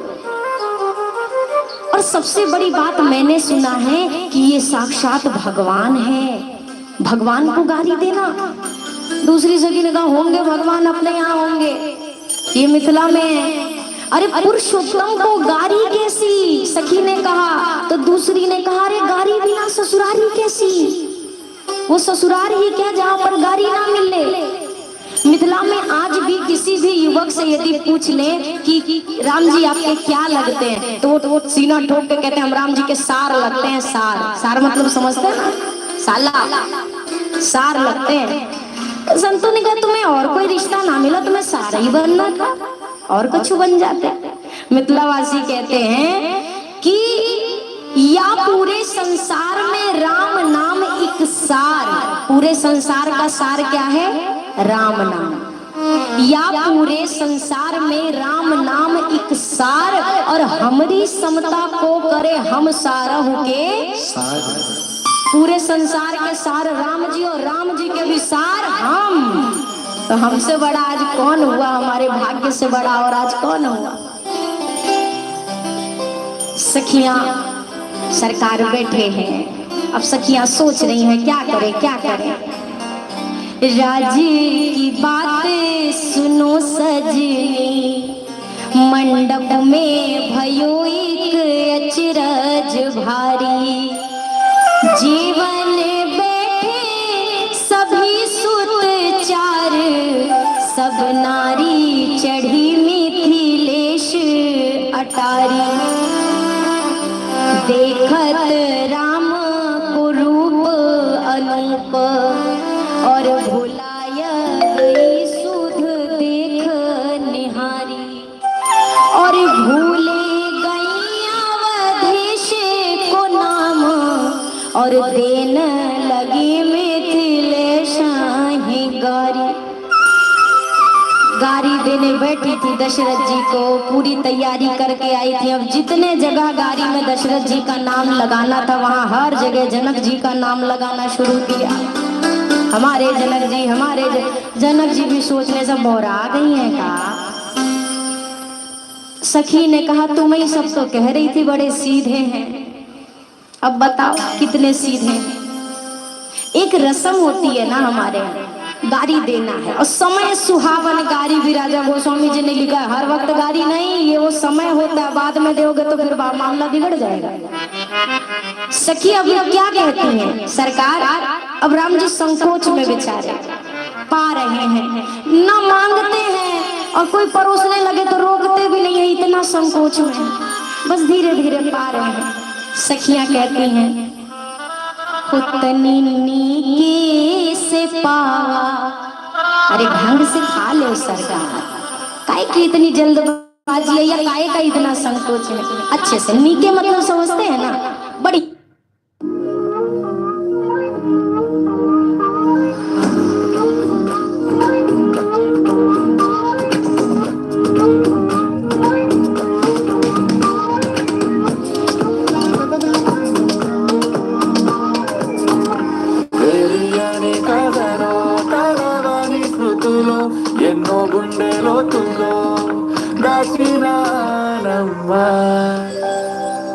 Watch full episode of Skoda Deccan Beats Karat series on Sony Music South YouTube and Skoda Deccan Beats YouTube channel. बढ़िया उतनी नीके से पावा हमारे दुल्हा, तनी नीके से पावा हमारे दुल्हा, तनी नीके से पावा, तनी नीके से पावा हमारे दुल्हा, तनी नीके से पावा हमारे दुल्हा, तनी नीके से पावा हमारे दुल्हा हो, हमारे दुल्हा, हमारे दुल्हा हो, हमारे दुल्हा, तनी जी भर के पावा हमारे दुल्हा, तनी जी भर के पावा हमारे दुल्हा, तनी जी भर के पावा।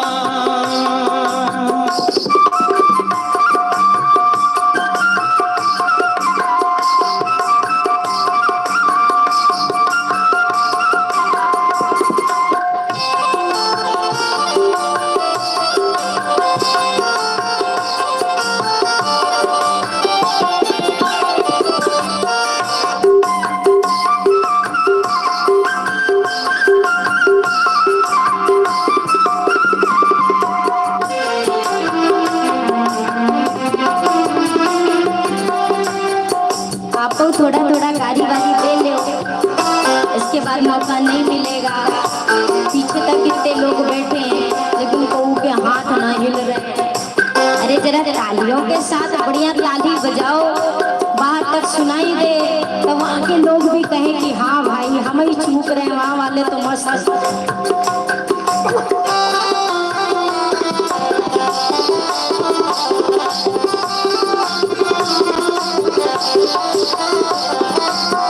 मिथिलानिया कहती है सरकार, अवध नगर से तू बर अइला, अवध नगर से तू बर अइला।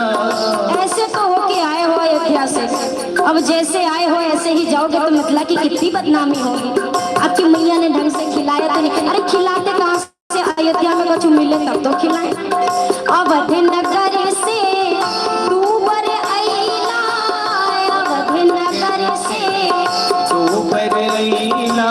लेकिन मिथिला में खाके, मिथिला में खाके, मिथिला में खाके मोटा दुल्हा तनी कैसे पावा, हमारे दुल्हा तनी कैसे पावा, हमारी दुल्हा तनी जी भर के पावा। हमारी दुल्हा तनी कैसे पावा।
सखियां कहती हैं, समधी जी को तो हम देख रहे हैं वो तो गोरे गोरे हैं ही, और सुना है आपकी मैया भी गोरी है। एक बात बताइए, मैया गोरी बाप हो गोरे, मैया गोरी बाप गोरे, मैया गोरी बाप हो गोरे, मैया गोरी बाप गोरे। एक बात बताओ सरकार, करिया तू काहे, करिया तू काहे बताव दुल्हा तनी कैसे पावा, हमारे दुल्हा तनी कैसे पावा, हमारी दुल्हा तनी कैसे पावा।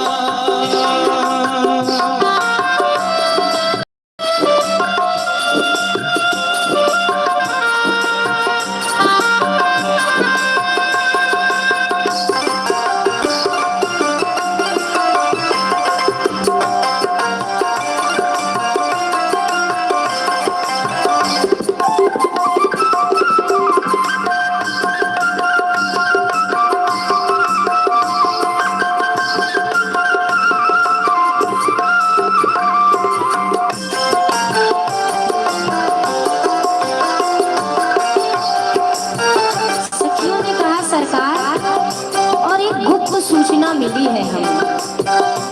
राम जी ने कहा कौन सी गुप्त सूचना? नहीं, हमने ये सुना है कि आपकी मैया ने जब खीर खाया तभी जाके आपका जन्म हुआ।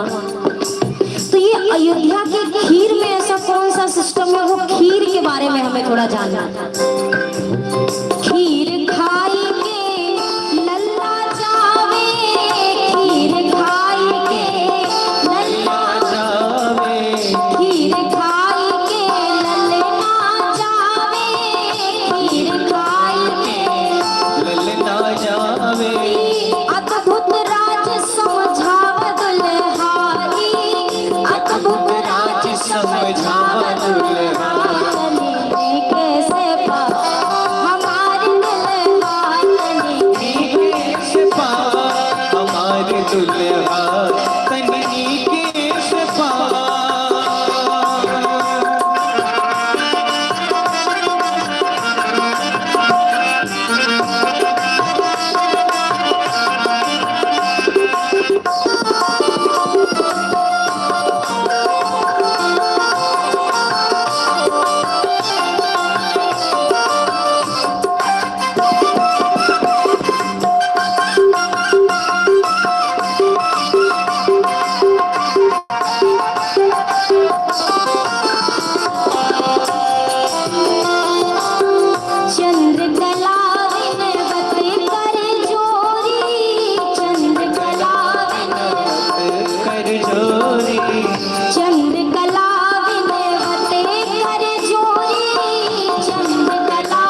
राम जी की तो इतनी तारीफ हो ही रही है, ठीक से पाल लो, अच्छे से पाल लो, इतना सब कुछ कह रहे हैं और राम जी खाली संकोच में। खैर राम जी खुश भी हैं कि चलो हम ही तक टिकी हैं, हमसे आगे न पिताजी को कछु और कहा न गुरु जी को और कछु कहा।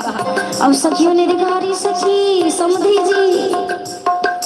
जी को तो निगाही ना गई थी, कितने सुंदर समधी मिले हैं ना सखी हमको।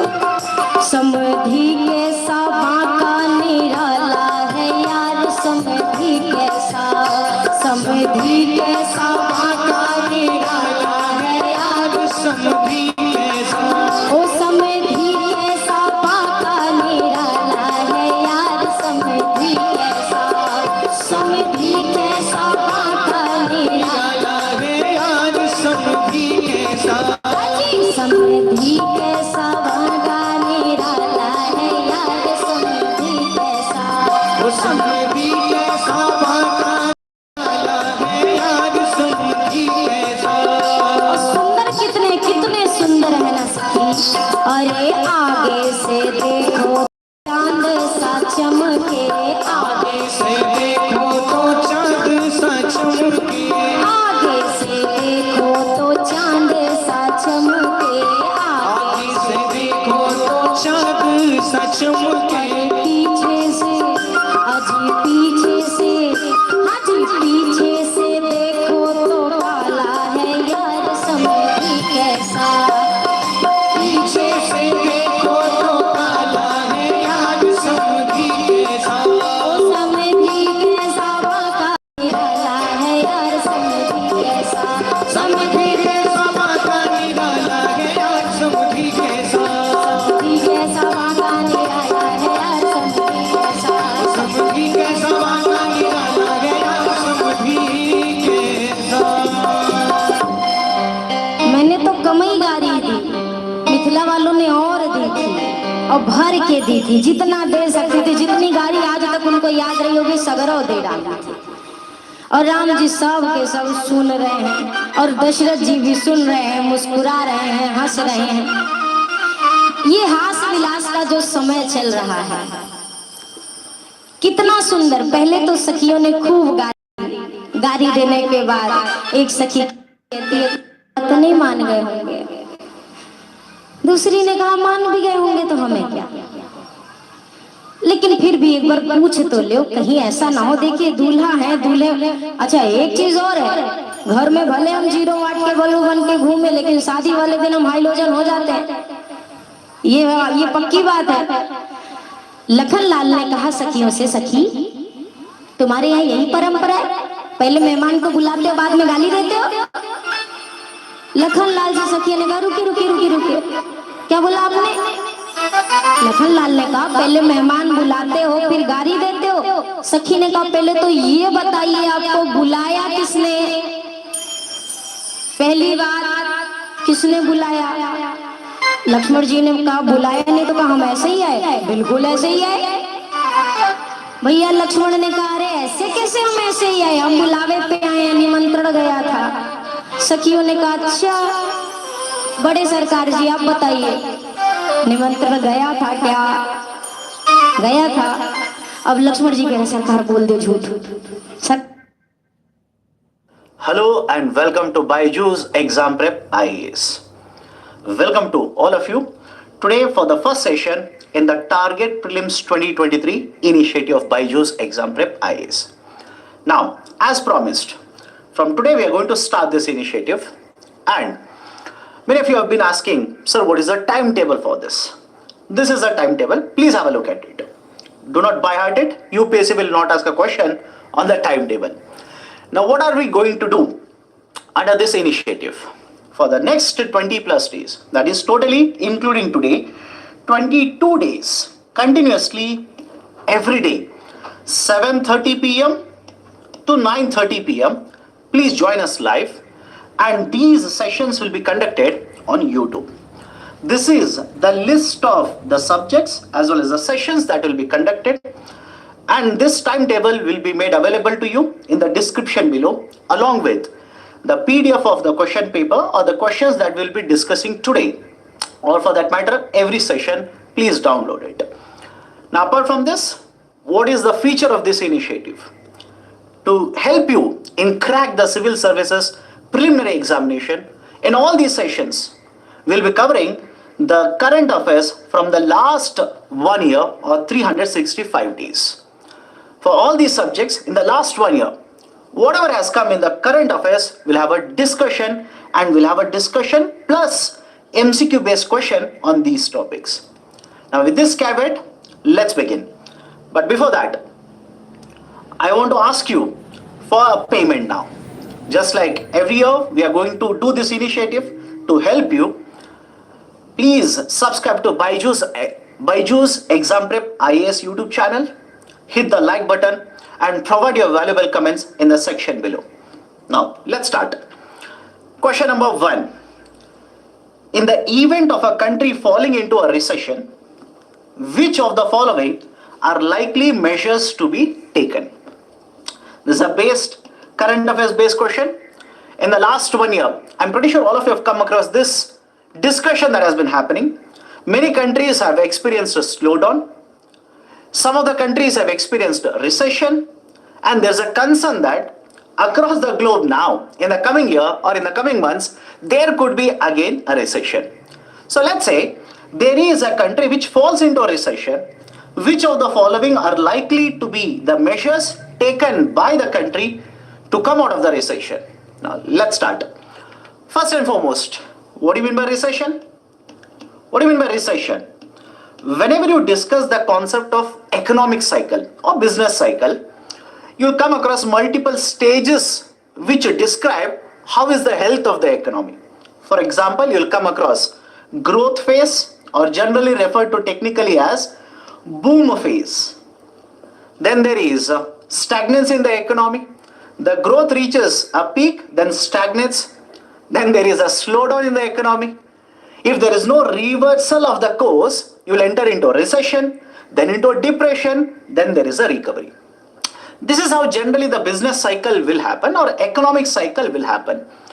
And the best representation of how the economy moves is a waveform. It's represented in the form of a wave.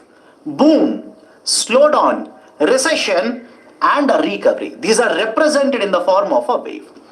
And let's say a country enters into recession. What do you mean by recession here?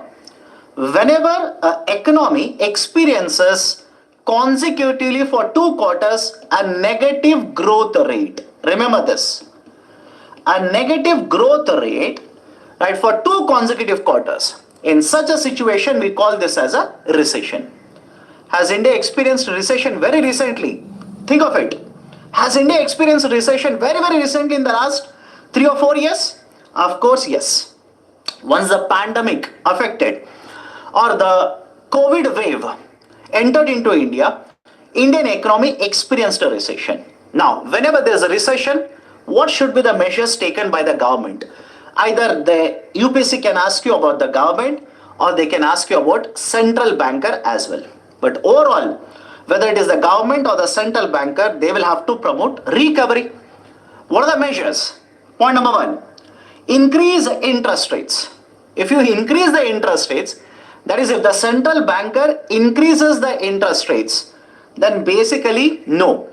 Loan growth will come down. The number of loans issued will come down. The production would be affected. You will not be coming out of the recovery. Further, there is a chance that you will fall into depression. Second, reducing the capital expenditure. If you reduce the capital expenditure, and when I say you, I'm talking about, of course, the government. Because whenever there's a recession, who plays a very important role? The government plays a very important role. So if the government reduces the capital expenditure, will it promote recovery? No. Again, it might spiral into a recession. Second one is also wrong. Now, before going forward, can you use elimination method here? Think of it. Many of the times, you can use elimination method even in the UPSC examination. Try it. So 1 is wrong, 2 is wrong. 1 is wrong and 2 is wrong. So option B and D are eliminated. Which is left out now? Option E is left out. But let's say, right, you don't know how to do this. Let's solve it. Increase the flow of the credit. If the flow of the credit keeps on increasing, increasing or the amount of loans issued keeps on increasing, automatically the rate of interest will come down. More loans are taken, it will promote recovery in the economy. Third point is correct. And finally, increase the tax rate. If the government increases the tax rate, such as let's say income taxes, if the government during a recession increases income taxes, don't you think the expendable income will come down? How much disposable income all of us have will come down, will further reduce the demand, will promote right reduction in the economy. Right, so fourth one is also wrong. Third point is the right one. Now, beside this, apart from this, there are two technical terms. Please remember this. The concept of pro-cyclical policy and counter-cyclical policy. Pro-cyclical policy and counter-cyclical policy. What's the basic idea? Pro-cyclical means whatever is the stage in the economy, whatever is the situation in the economy, the government policies will basically amplify the situation, promote the situation. For example, imagine the growth rate is already very high investment for the private sector, etc. During that period of time, government also increases its investment. It will promote more and more growth, which could lead to inflation. Whereas if you say counter-cyclical, opposite of pro, that is, the government policies will reduce the amplification, will reduce the intensity of the situation in the economy. For example, if recession, government should not reduce its expenditure. Government should increase the expenditure so that you will move opposite of recession, that is towards recovery. So the term pro-cyclical, counter-cyclical can also be used, but what is preferred? What is preferred during a recession or during even the very, very high periods of growth? You expect the government to have counter-cyclical policies. So please be very careful. These terms also can be used in the prelims. Question number 2. And some of you are asking, sir, what is the right answer? Right answer for question number 1 is option A.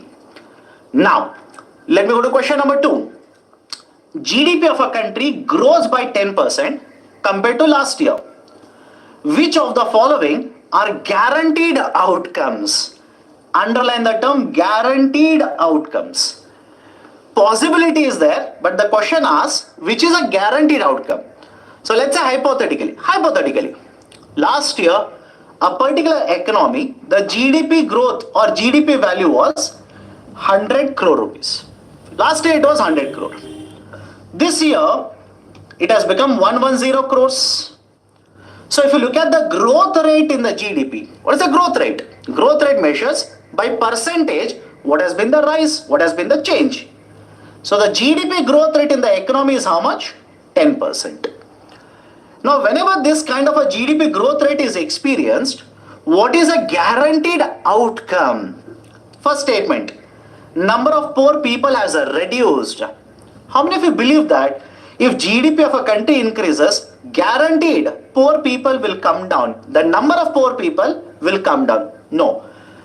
It is a possibility. It's a possibility, not a guaranteed outcome. Some of you will ask me, sir, how? How is that possible?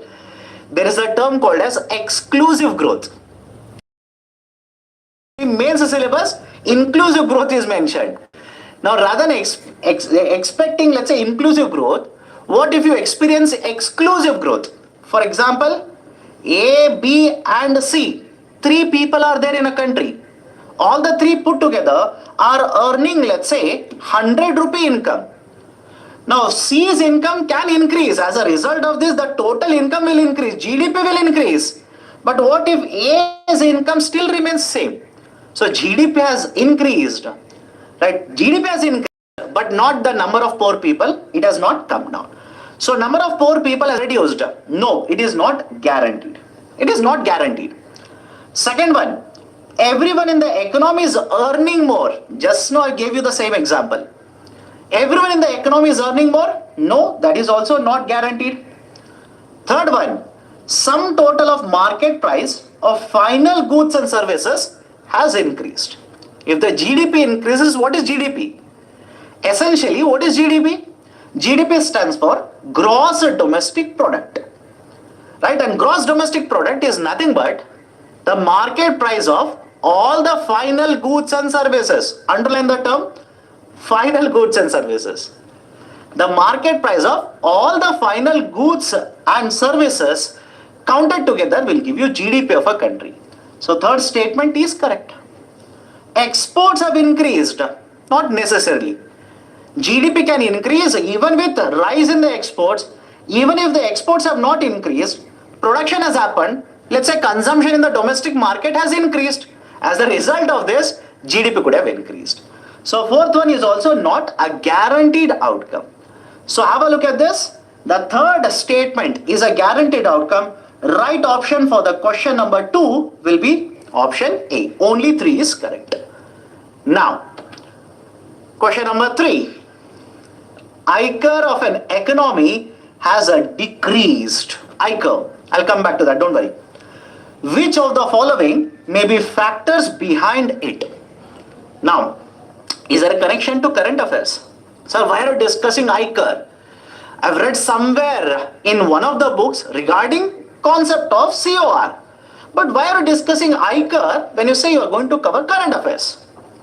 Very recently, there has been a lot of discussion regarding what kind of growth India is achieving. In that context, concept of ICAR is very, very important. First and foremost, what is this concept of, the idea of ICAR? Let's start. ICAR stands for Incremental Capital Output Ratio. Incremental Capital Output Ratio. Now, what is this incremental capital output ratio? Let me take you to one of the chapters in, let's say, the economy, that is GS paper 3, concept of planning. In planning chapter, you'll come across one model, and the first 5-year plan is very much associated with this model, Harrod-Domer model. Harrod-Domer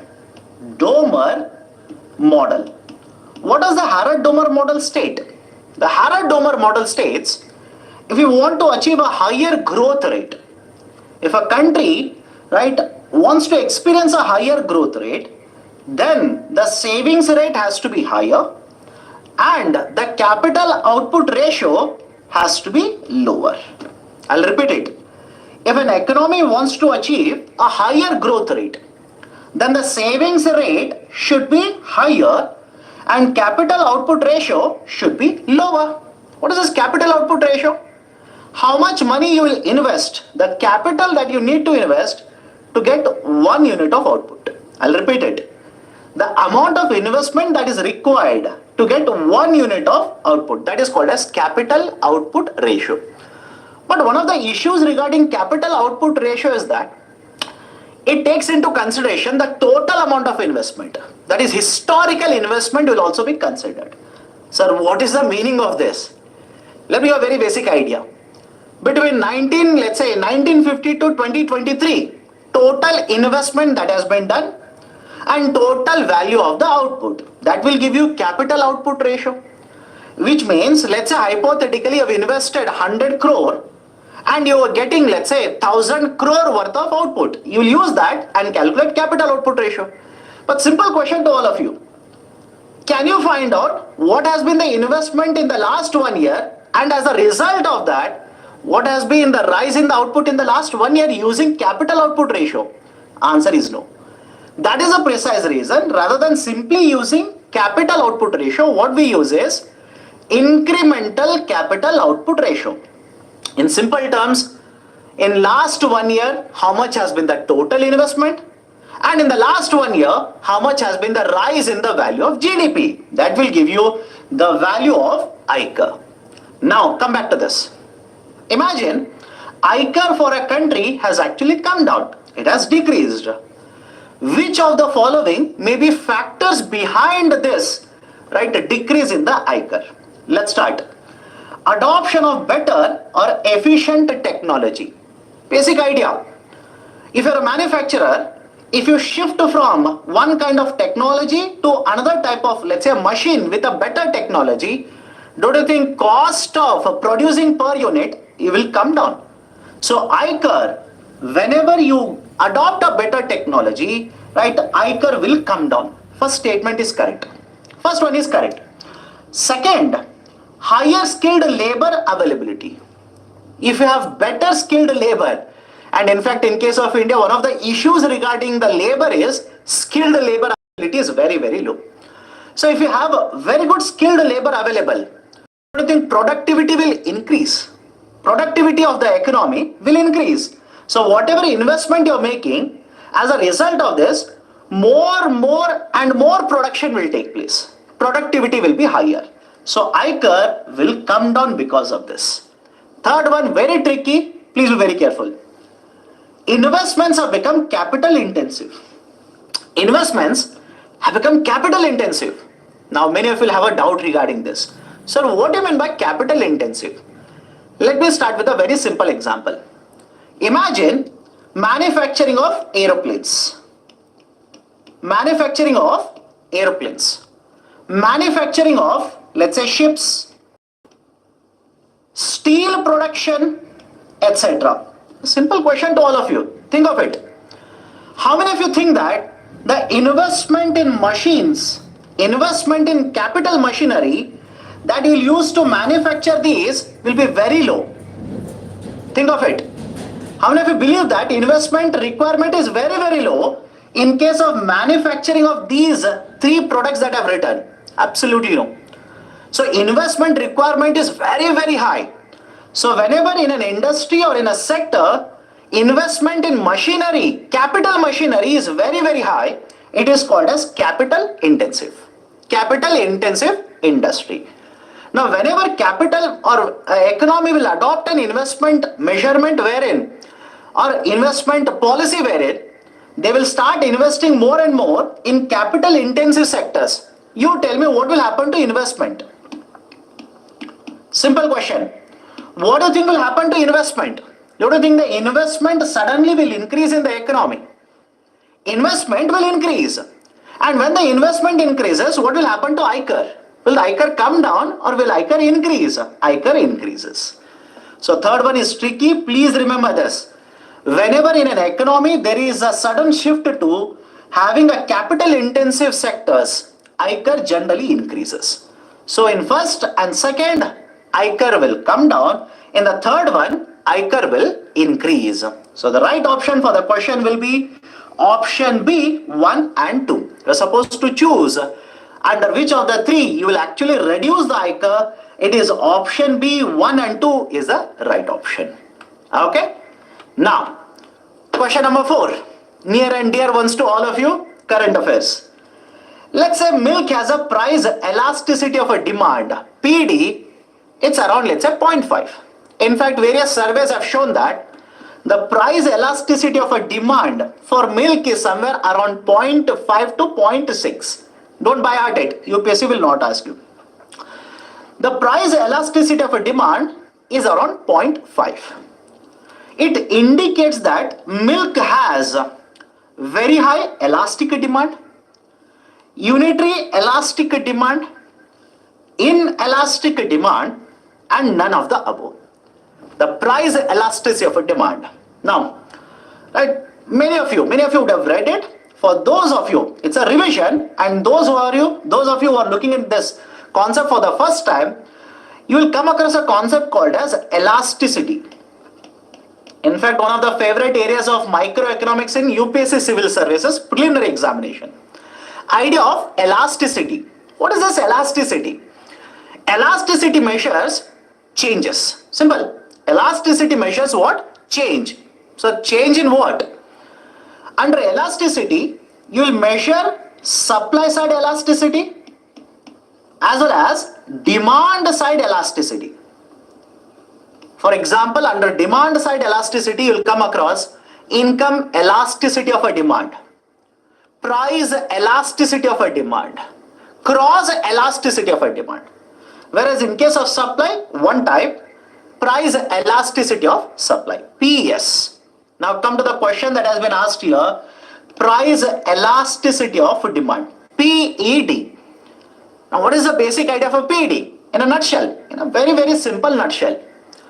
If there is 1% change in the price, simple, remember like this. If there is 1% change in the price, as a result of this, how much percentage change in demand will be observed. I'll repeat it. Try to make it very, very simple like this. If there is 1% change in the price as a result of this, how much percentage change will take place in the demand? That measurement is called as price elasticity of a demand. Now let me ask you a very simple question. Think of it. How many of you believe that in case of food grains, in case of vegetables, etc., the price when they change, the price when it changes, the demand will change by a very, very large number? Think of it. Just think of it. Is it possible? If the price of the onion changes by 1%, do you think in your house they will reduce the demand by 10%? They will reduce the demand by 20%. It is simple here. In case of essential products, for example, food grains, petrol is an essential product for all of us, right? In case of salt, in case of vegetables, etc., the demand doesn't change by much. That is the reason, even though price is changing, demand doesn't change by much. We'll simply say demand is inelastic. Is it okay? I'll repeat it again. The price is changing, but the demand is not changing by much. Very, very small change, marginal, incremental change, negligible change. Such change in the demand is said to be inelastic demand. Can I give you a very simple example? Look at the products such as milk. Tell me, milk is there in the current affairs, by the way, and we'll see some more questions on milk later, don't worry. In the last 1 month itself, price of the milk has increased. How many of you seen in your own households the demand for milk going down? Have you experienced it? Right? Has your parents or have your parents cut down the milk consumption by 50% because the price have increased by 5%? Absolutely no. Most of the times demand will change because we are talking about overall market. Small change will happen, not a very large change. Can I give you one more example? Salt. Very, very important product. Salt. Right? Tell me now, if the price of the salt changes by 10%, will you stop consuming salt? Possible? Not possible. So let's start now. Let's say the milk has a price elasticity of a demand which is around 0.5. 0.5, what does it represent? Price has changed by 1%. Price has changed by 1%. The demand has changed by 0.5%, which is very low elasticity. Very low elasticity, right? We simply say it is inelastic. We'll simply use the term, the demand is inelastic. Right, so is it okay? Question number 4, the product has inelastic demand. If you're saying, sir, unitary elastic, no. If you say unitary elastic, it simply means 1% change in the price leads to 1% change in the demand. Is it happening now? No, it is not happening. The demand is changing by a very small number compared to the price, right? The inelastic demand. So inelastic demand is the right option. Done. So question number 4, right option is option C. Question number 5. Consider the following statements about PCI. What is this PCI? Per capita income. Very, very important. Per capita income. Why? In the last 2 months, there has been a lot of discussion regarding the concept of per capita income. First and foremost, what is the meaning of per capita? Per capita means per person. Remember this. Per person. Very often you will come across the term called as per capita in different context. For example, right, per capita income. Another example, per capita emission, per capita subsidy, etc., etc. So the idea is per capita means per person. Now what has happened? Why this was there in the current affairs? Let me show it to you. Please have a look at the graph here. Do not by heart the graph. Do not by heart the graph. Look at the graph. What the graph represents is how the per capita income has moved over a period of time. What has been the value of per capita income? Now, if you compare between 2000, 2001 to 22, 2023, the red line represents percentage change. Percentage change. Do not by heart it, UPSC will not ask you. Whereas if you look at the blue color or whatever color you want to call it as, don't worry. If you look at the blue color, it represents what is the actual value of per capita income. Right? How is it calculated? Simple, right? Per capita income is calculated taking different components. Right? I'll show it to you, don't worry. But what is the point here? The question says the per capita income in real terms, I'll come to this, don't worry, has almost doubled in last 8 years. Most of you look at it and say, yes sir, it has doubled. But please hold on a minute. Please look at the statements very carefully. Do not rush. Do not become very happy that one question which you have read has directly come in UPSC. No. Please understand this, per capita in real terms. Sir, what do you mean by real terms? Whenever you use the concept of real term, it simply means after adjusting for inflation. After adjusting for inflation. Nominal and real. Nominal means whatever is the current market price. Is that okay? Nominal means whatever is the current market price. And real means you will have to adjust it for inflation. So has per capita income doubled in the last 8 years in real terms? Absolutely no. It has not doubled. It has not doubled. It has increased by less than half or let's say 50%, but it has not doubled. So first statement is wrong. First statement is wrong. But many of you will basically say that, sir, but I read in the newspaper it has doubled. My dear, what you're looking at is, I'll show you one more table. Do not buy at even this table. Right? Look at the numbers in the table. What you're looking at in the newspaper is basically per capita net national income. Per capita net national income. So in the newspaper, whenever you come across this, in the last 8 years it has doubled. They are looking at this data, but this is at nominal prices. This is at nominal. Nominal means what? Current market price. You will come across a concept of nominal GDP and real GDP. And I'm pretty sure all of you have read about it. Nominal and real. Nominal means current market prices. Real means after adjusting for inflation. So the first part of the table talks about nominal per capita income. Second part of the table talks about real per capita income. Real per capita income. So in case of real per capita income, what has happened? It has increased by somewhere around 30 to 40%. That's it. Not by almost 100%. It has increased somewhere around 30 to 40%.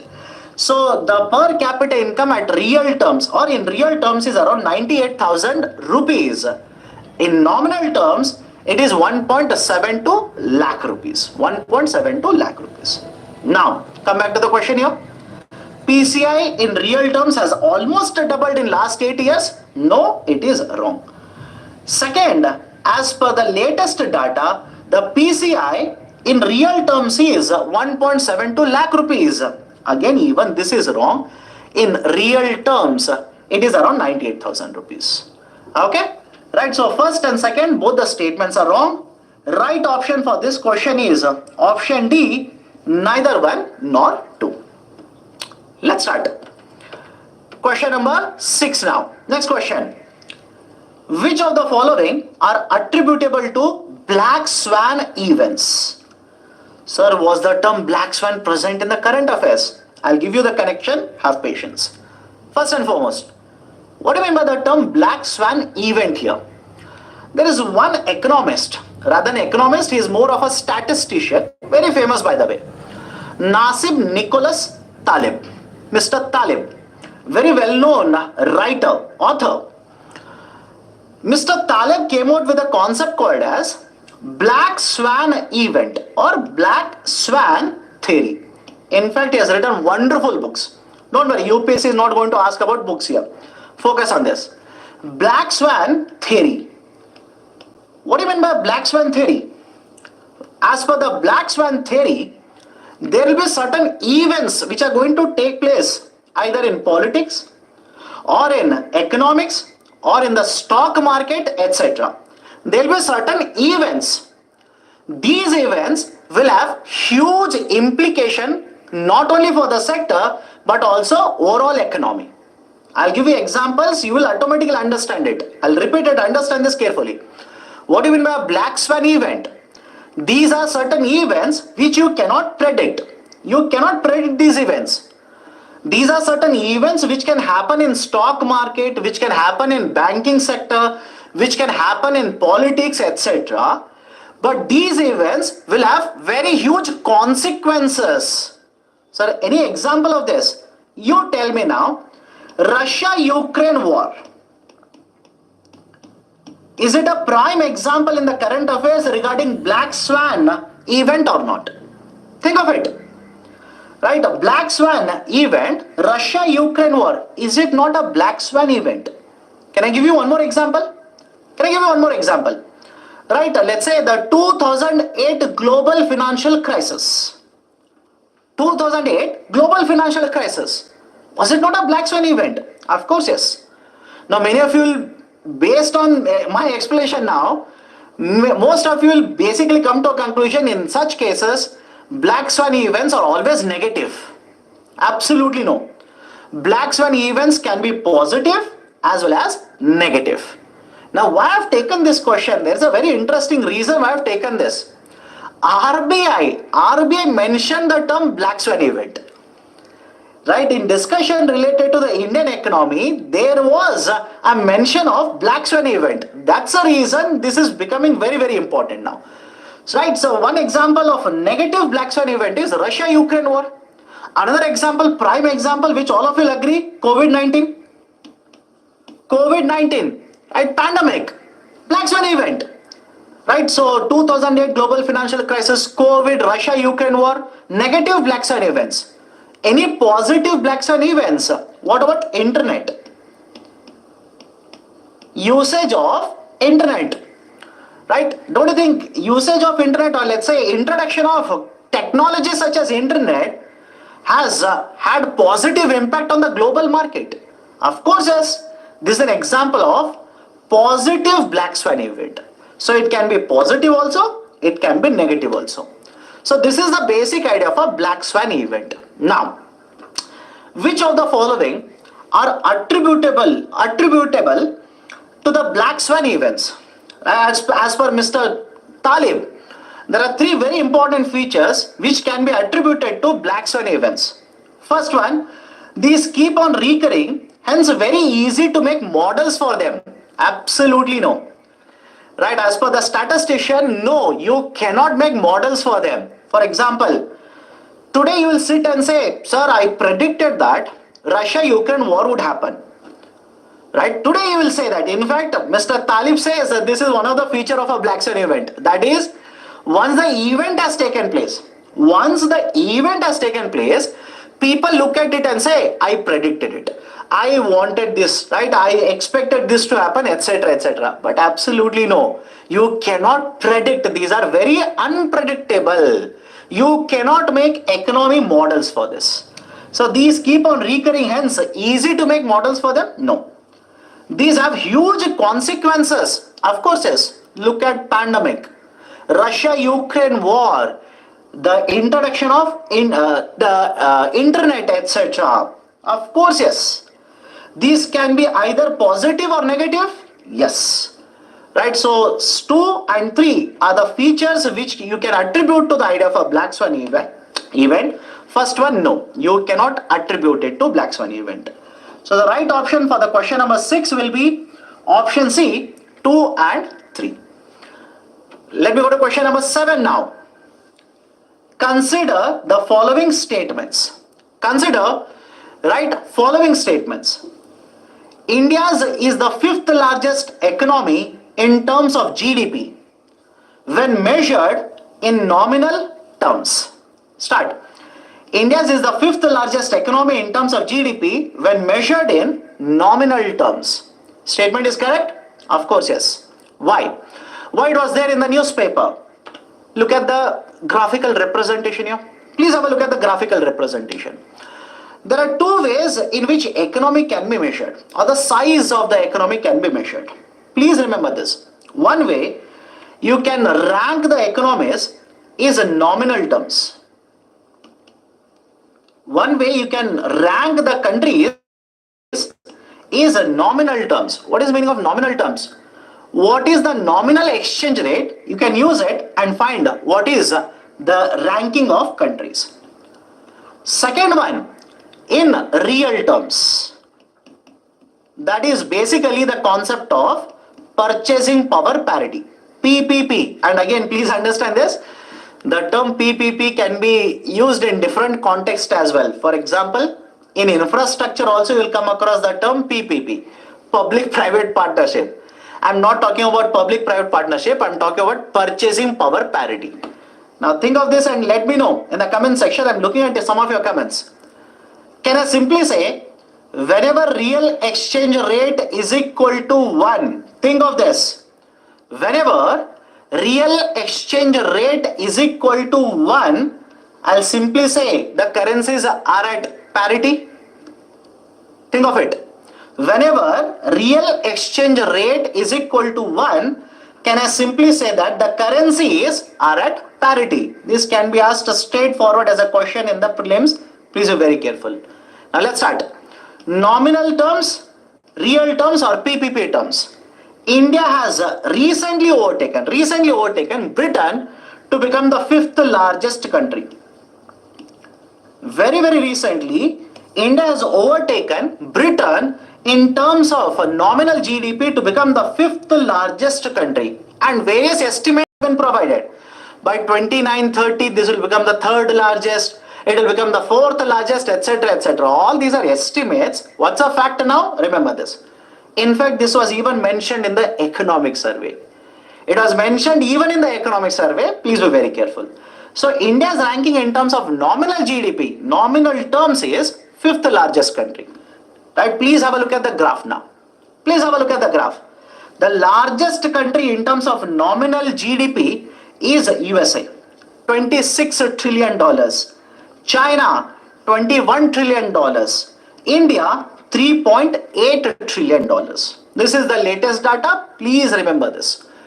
And the second point here, what is the value of India's GDP in the total global GDP?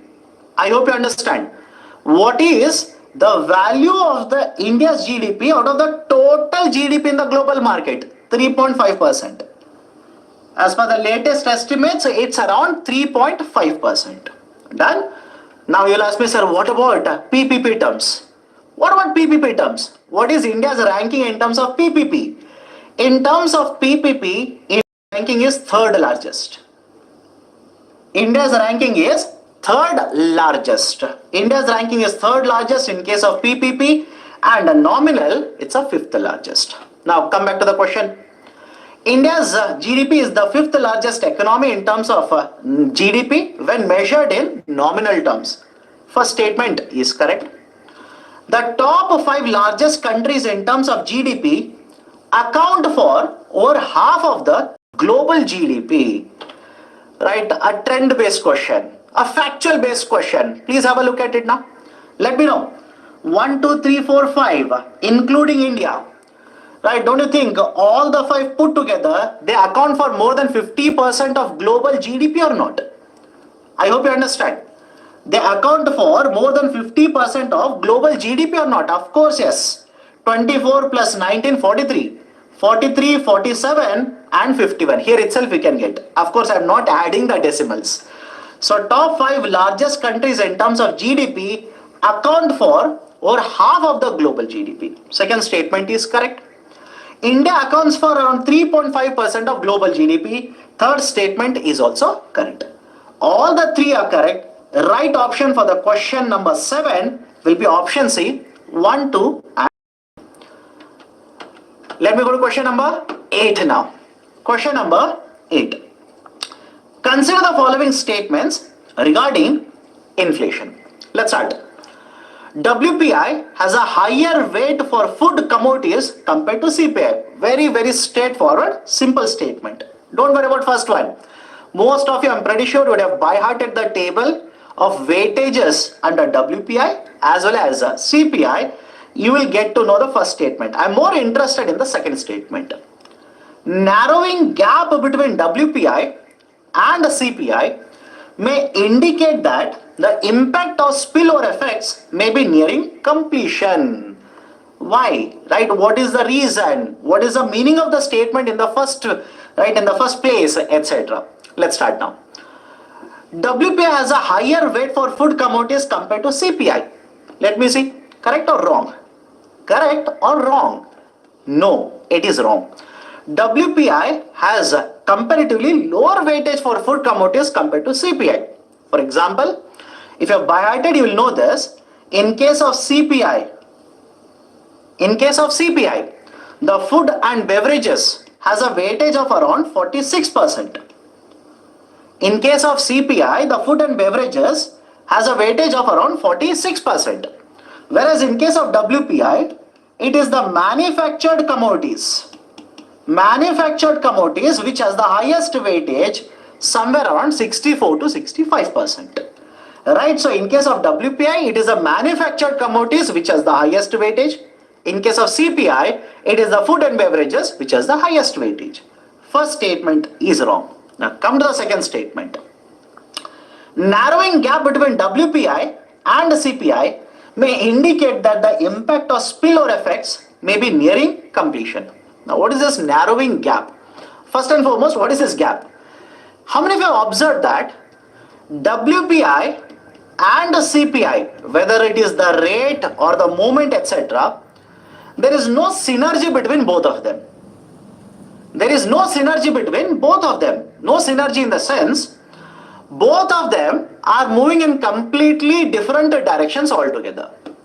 For example, sometimes you will see that CPI is moving upwards, WPI will start moving downwards.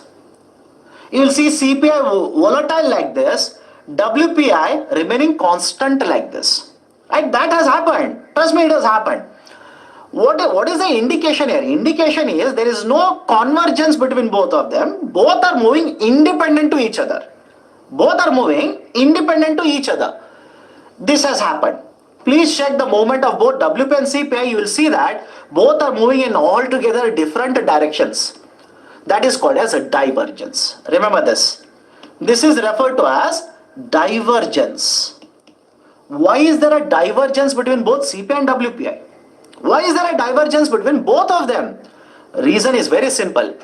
The composition of both CPI and WPI are different. Point number one. Composition between both of them is different. Point number two.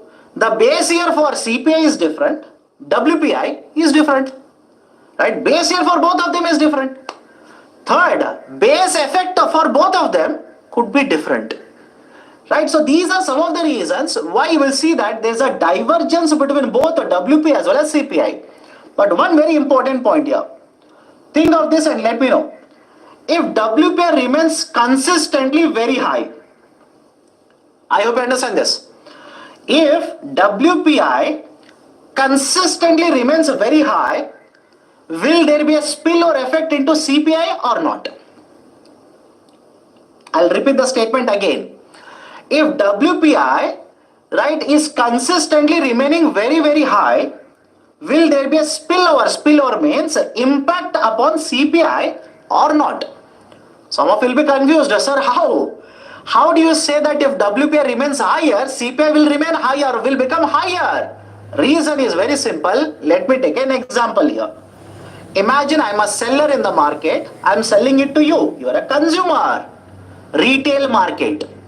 I'm selling this marker to you. But to manufacture the marker, let's say the manufacturer will purchase petrol, manufacturer will purchase raw materials, manufacturer will purchase steel, etc., etc. And the price of these inputs for the manufacturer keeps on increasing, which means a WPI keeps on remaining very high. Elevated WPI. Now if the WPI keeps on remaining elevated, keeps on remaining higher, raw material cost increases, tell me, will the manufacturer increase the market price or not? Will the manufacturer sell it at a higher price or not? Of course, yes. I will purchase it at a higher price. I will sell to you at a higher price. So the WPI consistently remaining elevated will have an impact on CPI. This is called a spillover. WPI spilling over to CPI. Now, if the divergence between both of them becomes very narrow, the gap between both of them becomes very, very small, very, very narrow, does it not mean that spillover effect is getting over?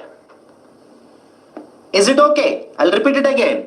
When the divergence between, right, or the gap between both of them becomes very, very narrow like this, does it not mean that WPI is getting reflected in the CPI now?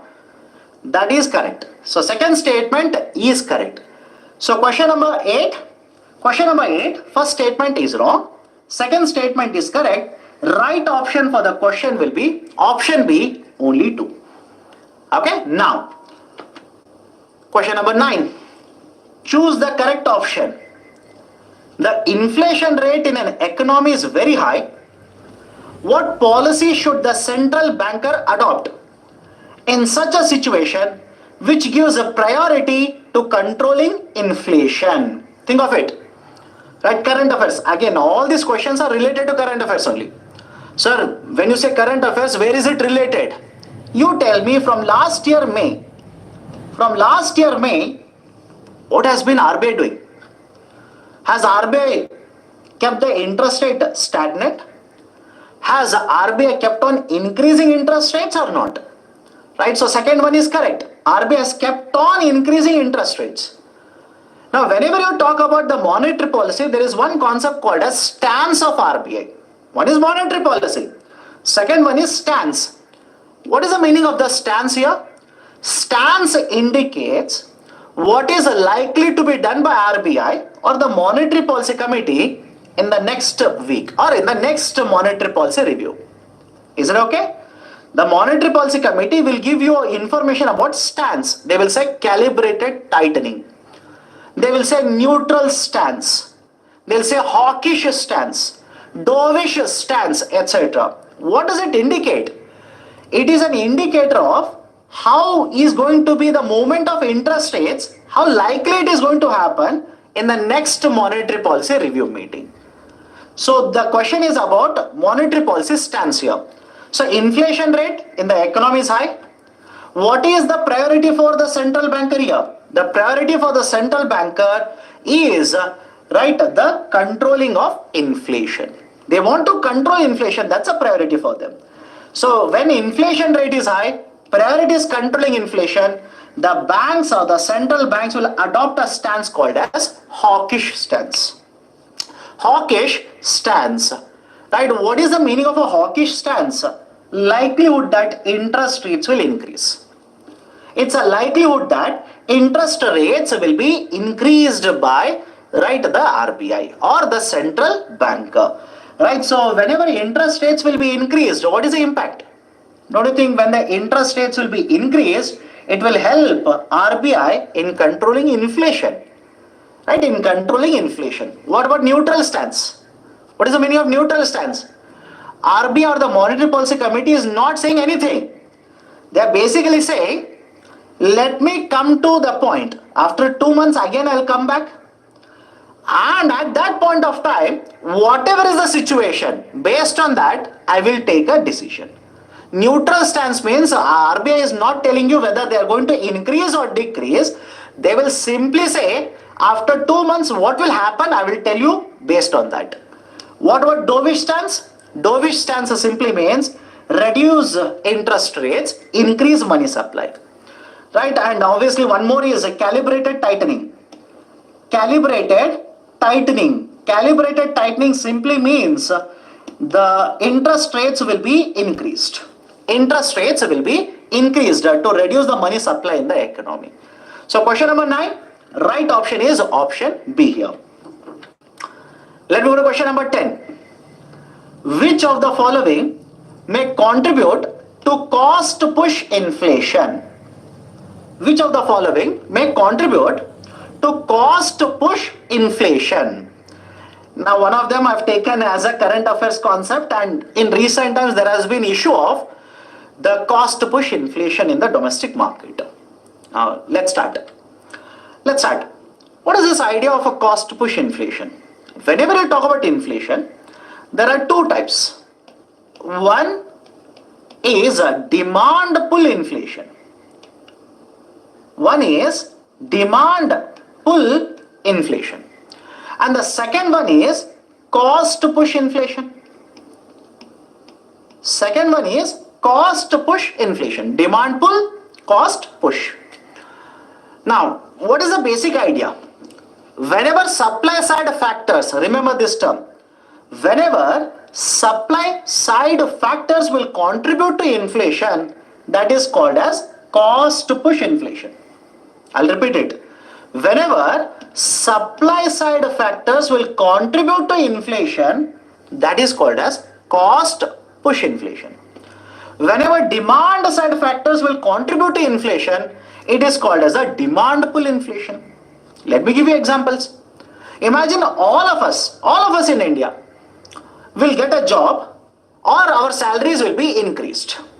Tell me now. Right? If all of us get job or our salaries are increased, will it be a cost push or demand pull?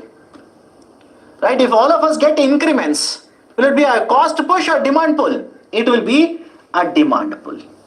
It will lead to higher aggregate demand in the market, causing inflation in the market.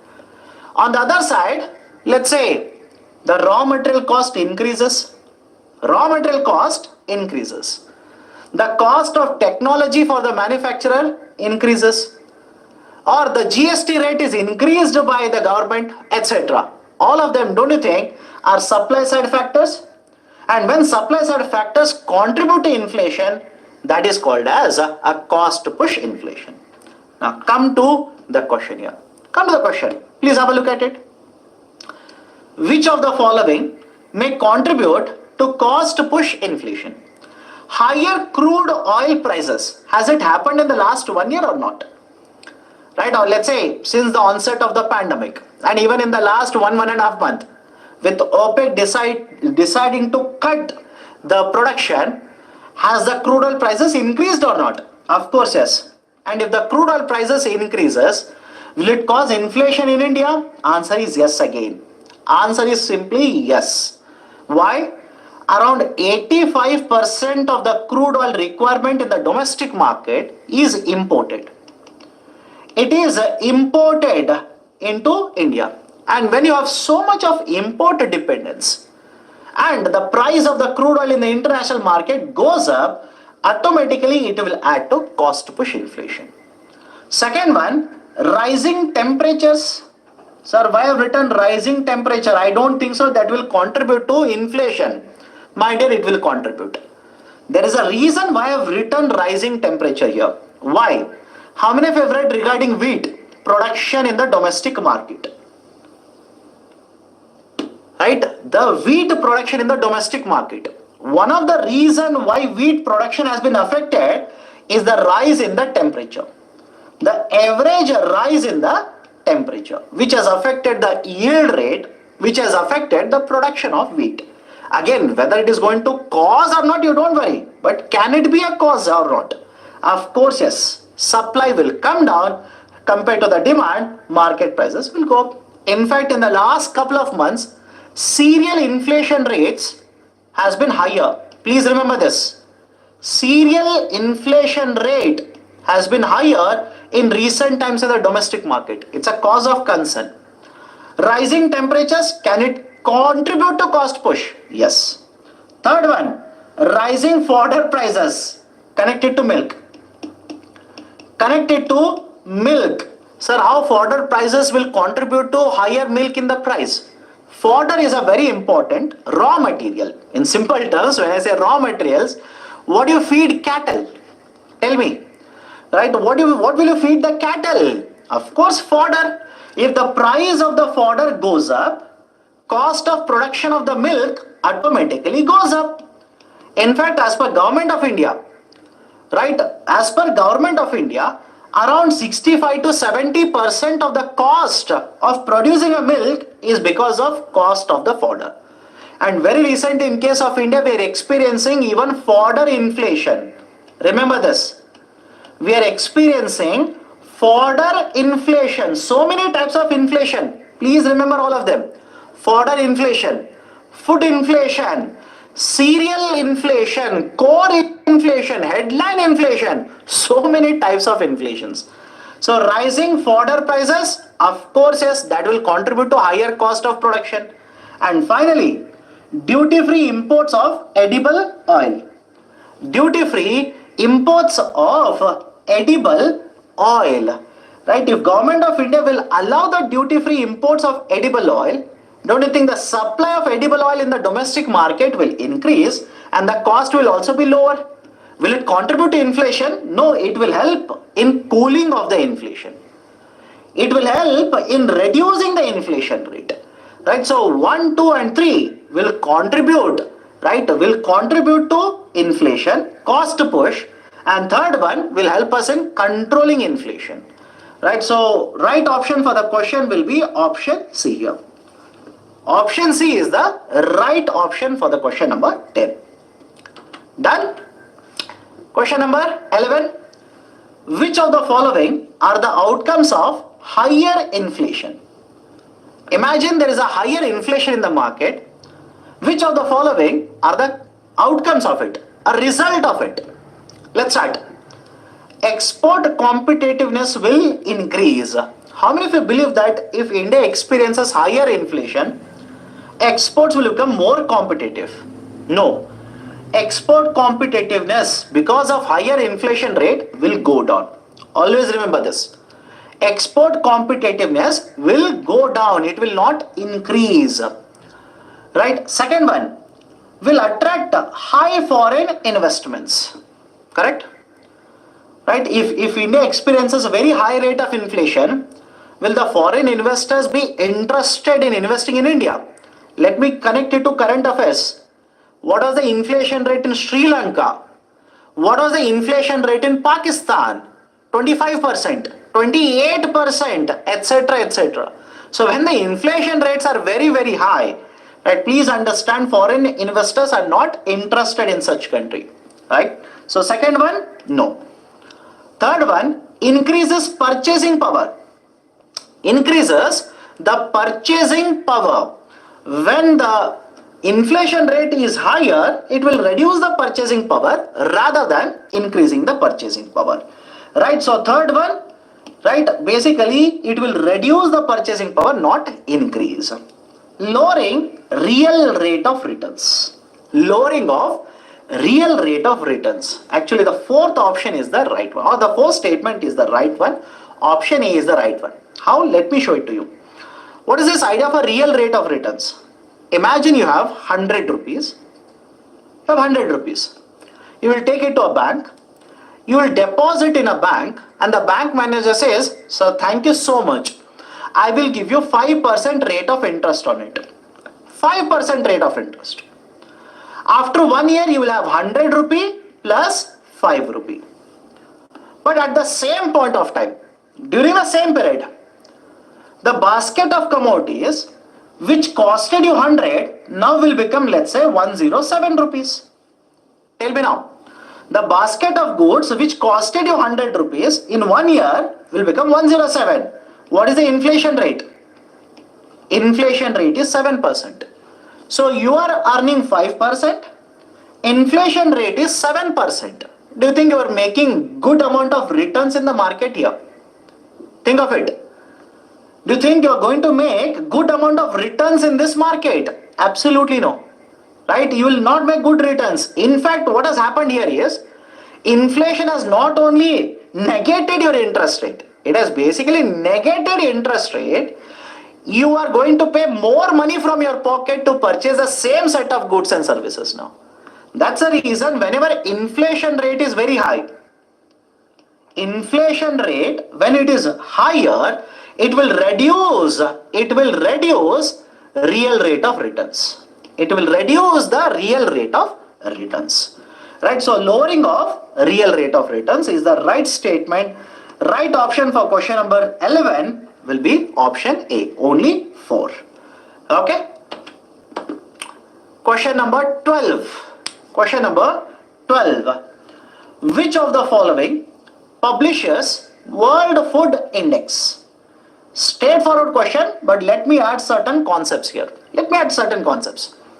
Which of the following, right, publishes World Food Price Index? Looking at the term World Food Price Index, most of you will jump to option A. As expected, many of you said option A. No, it is not option A. In fact, it is option D. Food and Agriculture Organization. It is a part of United Nations. United Nations Food and Agriculture Organization, FAO. Now, why it was there in the current affairs? What is the importance of this? During 2020, remember this, during 2020, the World Food Price Index actually fell down. During 2020, the World Food Price Index actually fell down. Why? What is the reason? Pandemic. All of you can attribute this particular decline in the index to the pandemic or not? Of course, the demand for the food grains in the global market actually went down during pandemic. So the World Food Price Index fell down during pandemic. And then there was one more black swan event, Russia-Ukraine war. Russia-Ukraine war.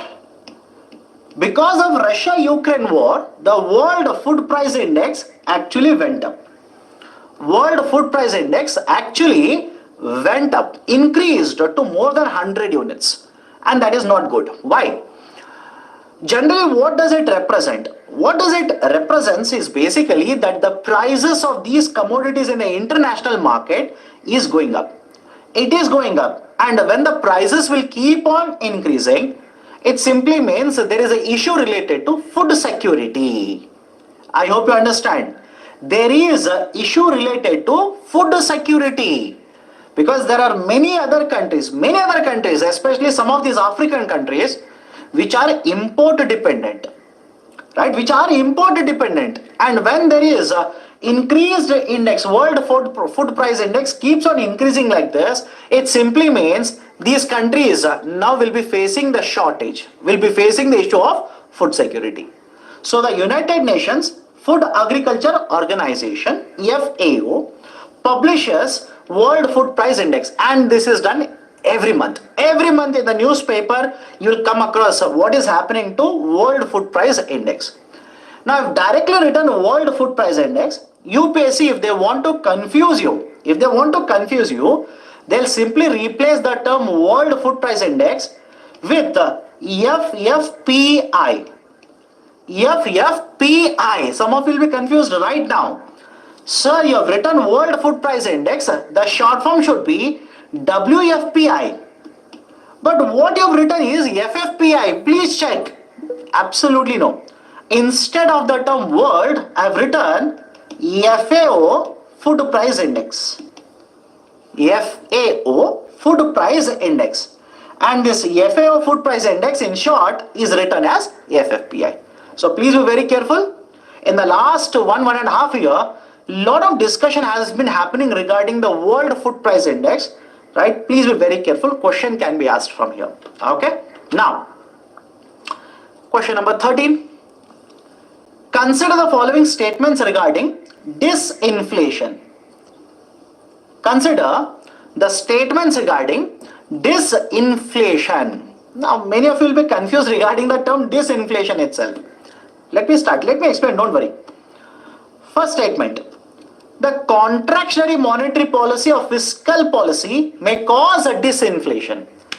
Now, some of you are already confused. Based on your answer, I can come to know. Let me explain it. There are two terms. Please do not be confused by this. Deflation, disinflation. There are two terms. I'll give you an example. Based on this, you tell me whether you can get it or not based on the numbers itself.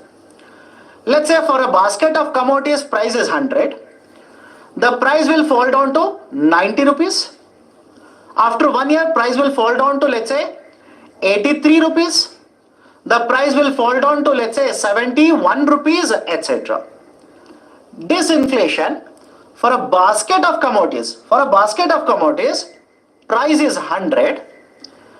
It will increase to, let's say, 110 rupees. It will increase to 115 rupees. It will increase further to 116 rupees. Now, please make an observation here. Please make an observation. Is there a difference between deflation and disinflation or not? Look at the numbers. Do not be confused. Make it simple. Is there a difference between deflation and disinflation or not? Of course, yes. What is the difference here? Here, the price levels are contracting. I'll repeat it. Right here, the price levels are contracting. Price levels are falling down. Opposite of inflation. But now look at disinflation. Are the price levels falling down or increasing? Are the price levels falling down or increasing? Price levels are increasing. Type of inflation. But have a look at the next point very carefully. What is the rate of inflation? What is the rate of inflation? From here to here, 10%. Here to here, I'll just generalize it, don't worry. I'll just simply generalize it. It is around 4%. Here to here, it is, right, let's say less than 1%. I'll simply write 1%, but it is less than 1%. Now, can I say in the second example, that is this one. In the second example, inflation rate is slowing down. Let me know. In the second example, inflation rate is slowing down. The rate of inflation is becoming slow. That is a disinflation. That is a disinflation. What about deflation? Price levels are actually coming down. So deflation talks about price levels. Disinflation talks about rate of inflation. Please be very, very careful with the difference here. Now, many of you look at disinflation will come to a conclusion, it is bad. No. Disinflation is not bad. What if inflation rate is very high? Let me know. What if, and trust me when I say this, we are experiencing disinflation in certain months in India. When inflation rate is very, very high, what would you prefer? Slowing rate of inflation or deflation? I hope you understand. What would you prefer? Deflation or a slowing rate of inflation? You would prefer a slowing rate of inflation, that is disinflation. So if you come across the term saying that Indian economy is experiencing disinflation, do not be worried. It's not bad for India. It's actually good in the context of very high rate of inflation. When the inflation rate is very high, disinflation is good. That's the reason, do not be confused. Now, can I say, think of this and let me know. Can I say disinflation is opposite to reflation? One more introduction of concept to you. Disinflation is opposite of reflation. Is the logic okay? What is reflation? Reflation means government policies to promote recovery in the economy. I hope you understand. Government policies to promote recovery in the economy. Right? That is, government will start spending more and more money to promote recovery in the economy, where inflation rate will start increasing. So disinflation is generally considered opposite to reflation. Now, come back to the statements here. Contractionary monetary policy or fiscal policy may cause disinflation. Yes? Is the logic okay now? Contractionary monetary policy or fiscal policy may cause disinflation. Contractionary means what? Reduced money supply. Simple. Reduced money supply. If you expand, money supply will increase. Contractionary means money supply will come down. So contractionary monetary policy or fiscal policy may cause a disinflation? Of course, yes. Sir, any example of this? Please look at what has RBI done in the last 1 year. Please look at what RBI has done in the last 1 year. Can I say whatever RBI has done in the last 1 year is basically a reflection of contractionary monetary policy? RBI by increasing interest rates is reducing the money supply. Some of you are saying no, right? RBI in the last 1 year has increased the repo rate by 250 basis points. In the last 1 year, it has increased by 250 basis points, which is nothing but 2.5%. What is the outcome of a hike in the interest rate by 250 basis points? Money supply will automatically go down, right? So the contractionary policies may cause a disinflation. Statement 1 is correct. Second one, disinflation is always accompanied by recession. No. It might happen during a recession. There is no guarantee. Please remember this. It might happen, but it is not always accompanied by recession. This is wrong. For example, today in case of India, if you look at the inflation rate in the last couple of months, you will see that sometimes there is a disinflation. But that doesn't mean that there is a recession in the domestic market. So second statement is wrong. First statement is correct. The right option for question number 13 will be option A. Only one is correct. Now, question number 14. Which of the following measures have been taken by the government in the recent past to control inflation? In order to control inflation, right, have a look at this. What measures have been taken by the government, right, in the recent past, in the last, let's say, 1.5 years, 2 years, etc. First one, it has invoked Essential Commodities Act. It has invoked Essential Commodities Act. In many of the agriculture commodities, Government of India has brought these commodities under Essential Commodities Act. Now, what is the idea of Essential Commodities Act? Once any commodity is listed as an essential commodity, once any commodity is listed as an essential commodity, that will basically be controlled by the government. In the form of what? In the form of production. Government can regulate supply of it. Government can regulate storage of it, etc. Production, supply, distribution, storage, etc. will come under the regulation of the government. Right? So have a look at this. Which of the following measures have been undertaken by the government to control inflation? First statement is correct. Second one, increase the excise duty on the fuels. If government will increase the excise duty on the fuels, will it help in controlling inflation or cause inflation? Think of it. Right? If Government of India will impose more excise duties on the fuels, will it fuel more inflation or control inflation? It will cause more inflation. It will cause more inflation. So second one is wrong. You can use elimination method and get the right answer then and there itself. But anyways, duty-free imports of crude soybean and crude sunflower oil. These are edible oils.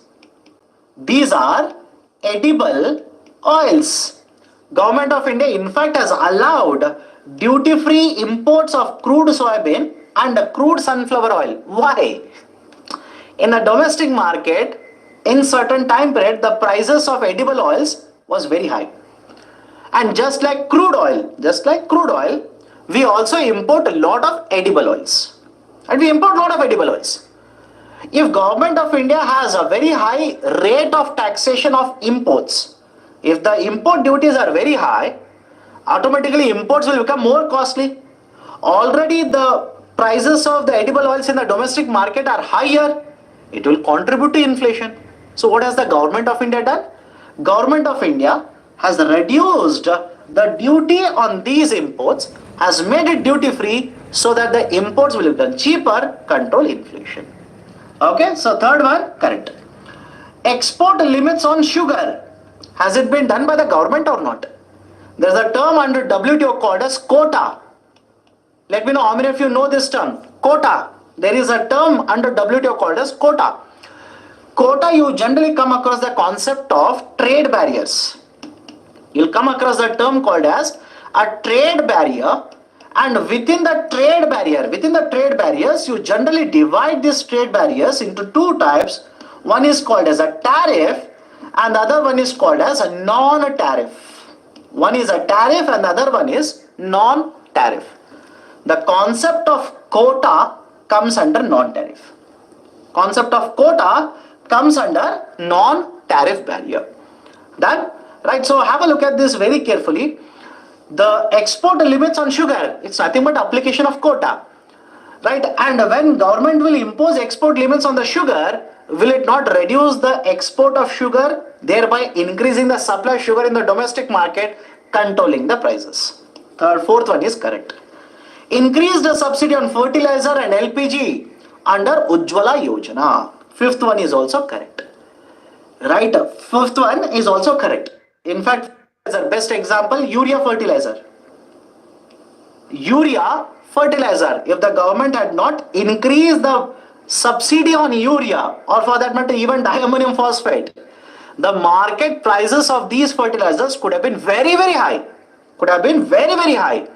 Government increased the fertilizer subsidy, and that's a precise reason government fertilizer subsidy bill has also increased. For the previous year, financial year 23, the government had estimated in the budget that the fertilizer subsidy bill will be somewhere around 1.05 lakh crore rupees. Somewhere around 1.05 lakh crore rupees. As per the latest data, it will be more than 2 lakh crore rupees. More than 2 lakh crore rupees. Which is basically meaning what? Government's fertilizer subsidy bill has become very high. Right? What is one of the reason? Because government has increased the subsidy on the fertilizers. Right? So fifth one is also correct. So 1, 3, 4 and 5 are correct. Right option is option B here. Right option is option B. Done? Okay. Which of the following may cause imported inflation into India? Right? Which of the following may cause imported inflation in India? Now, before going forward, what is this idea of imported inflation? What is the meaning of imported inflation? Now, please understand this. Whenever imports will contribute to the inflation rate in India, I'll repeat it. Whenever imports will contribute to the inflation rate in India, that is called as imported inflation. Now question is, how does imports contribute to inflation, or why the prices of the imports will increase, which contributes to inflation? Two very important reasons. One, prices of the imports in the international market has gone up, or there is a depreciation of Indian rupee. Understand this very carefully. The prices of the commodities in the international market has gone up. Or the second one is, right, the rupee has got depreciated against the dollar. Now first one is very clear to you. Is the logic okay? First one should be very clear. Sir, what do you mean by that? Let's say you want to import this marker. Right now the price of the marker in the international market is $1. What is exchange rate? Don't worry. Right? Imagine exchange rate is not changing. Right now the price of the marker, it is $1. It will increase to $2. Tell me, will the import become costlier or not? Of course, yes. Imports will become more costlier now. Right? Assuming exchange rate will not change, it remains same. But another example is, let's say the price of the marker remains the same, $1. Price of the marker remains the same, $1. But exchange rate will change now. Right? How? Let's say right now $1 is equal to 40 rupees, and tomorrow it will become $1 is equal to 50 rupees. Can I say rupee has depreciated here? Please have a look at this. Rupee has depreciated, and when rupee depreciates, what will happen to value of imports? You'll have to pay more rupees to import the same commodity. You'll have to pay more rupees to import the same commodity, which can also contribute to inflation in the domestic market. So prices in the international market, if they go up, can cause inflation in India. If rupee depreciates, they can also cause, or it can also cause inflation in the domestic market. Let's start. Which of the following may cause imported inflation in India? Look at the first one. War between Russia and Ukraine. You should not have any doubt regarding this. War between Russia and Ukraine. As a result of this, what has happened? Crude oil prices have increased or not? Crude prices have increased. Point number one. Point number two, what about fertilizer prices? What about fertilizer prices? The fertilizer prices also have increased in the international market. Of course, yes. So, contributed to imported inflation. Second, OPEC deciding to cut all oil production. I am using OPEC here. They might simply say OPEC plus.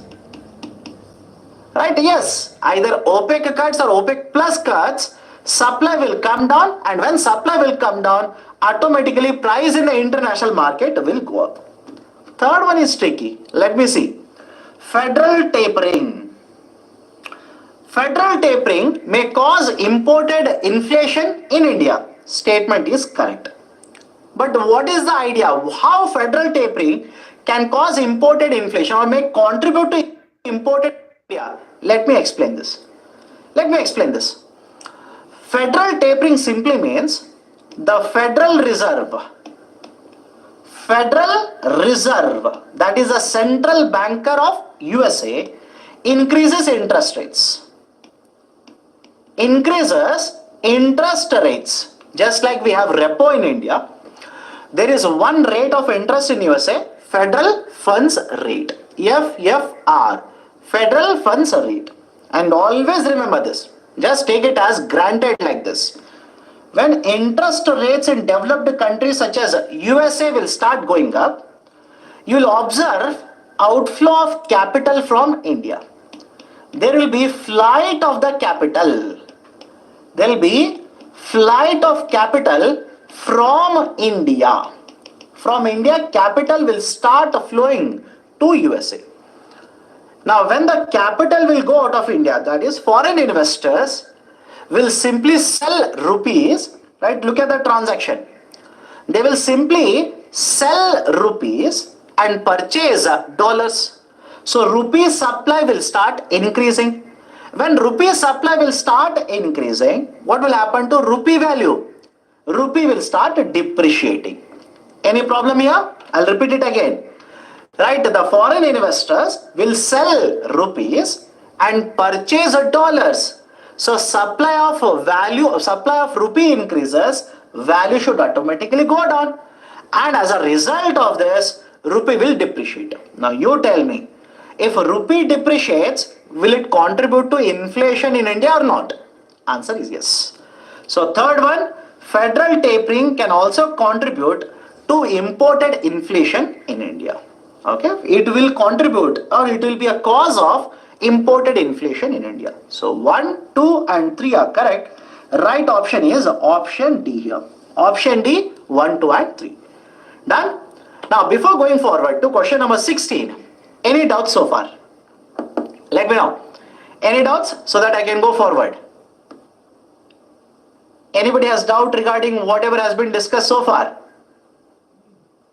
Will federal tapering increase interest rate or decrease interest rate? Federal tapering in USA, it will increase interest rates. Right? It will increase interest rates in USA. And as a result of this, right, basically there is a capital outflow from India. Again, I'm saying federal tapering means it's a policy, monetary policy, simple. It's a monetary policy. Monetary policy simply is either change, increase the money supply, decrease the money supply. When inflation rate in USA remains very high, automatically central banker will have to reduce money supply. How will they do that? Increase the interest rates. Right? And some of you are asking, why will the investors move? Investors generally will have more confidence on the USA market compared to Indian market. This is the reason. USA, right, understand this, the investors, right, will have more confidence on the US market compared to Indian market. They will simply go to the market where they feel more safe. Safe avenue, safety. They will move to USA. That's it. Okay. What is Black Swan event? Black Swan event simply means certain event. It's something that is happening. It can happen either in the politics, it can happen in the banking sector, it can happen in the market, it can happen in the stock market, right, etc. It's a certain event that will take place which you cannot predict, but that event will have a huge amount of impact. It will not have just impact on one sector, it will have a huge amount of impact, right? So that is basically the idea of the black swan event.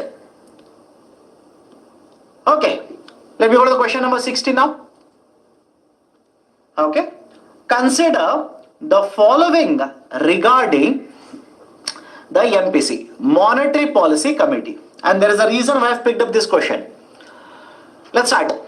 It needs a quorum of at least 5 members. And what is a Monetary Policy Committee?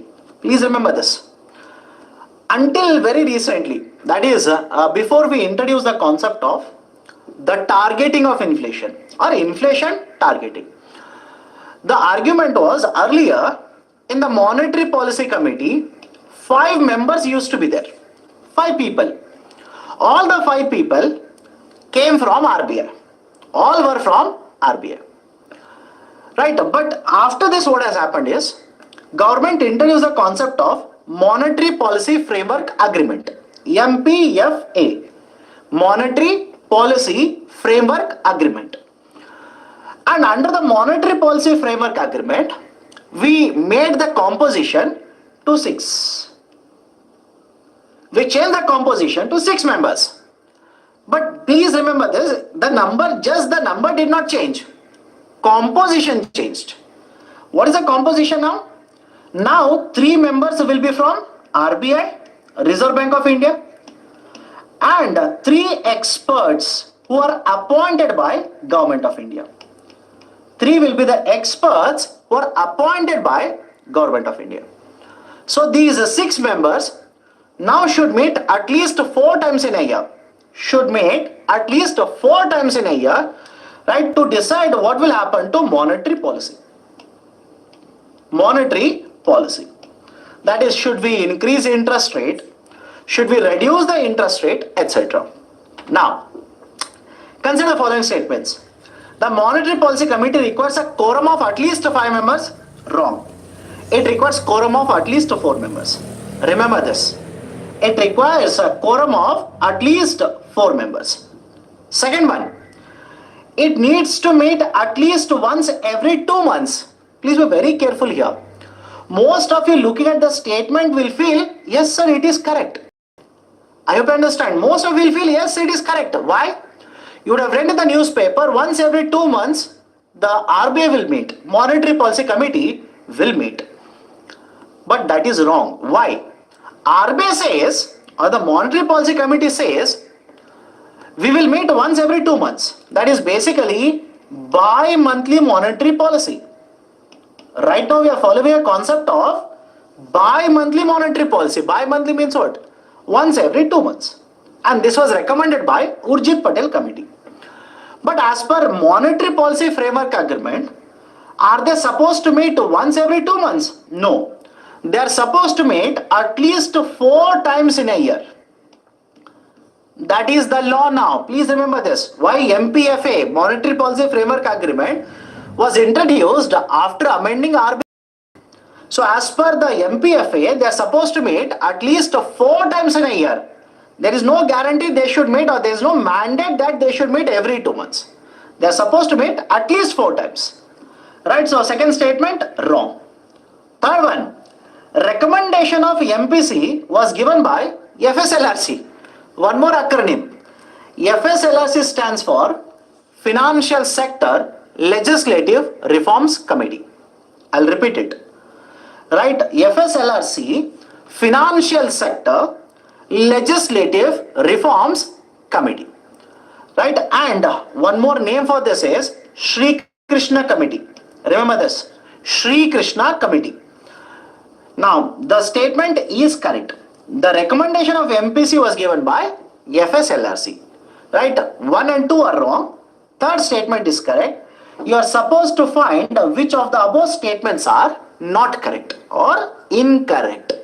Right, so 1 and 2 are wrong. Right option, not the statement, option. Right, for the question will be option B here, 1 and 2. So question number 16, option B is the right option. Third statement is the right statement, but they are asking you, right, basically, right, which of the statements are incorrect. Now, same question, understand this carefully. Some of you basically are right, worried about these kind of questions.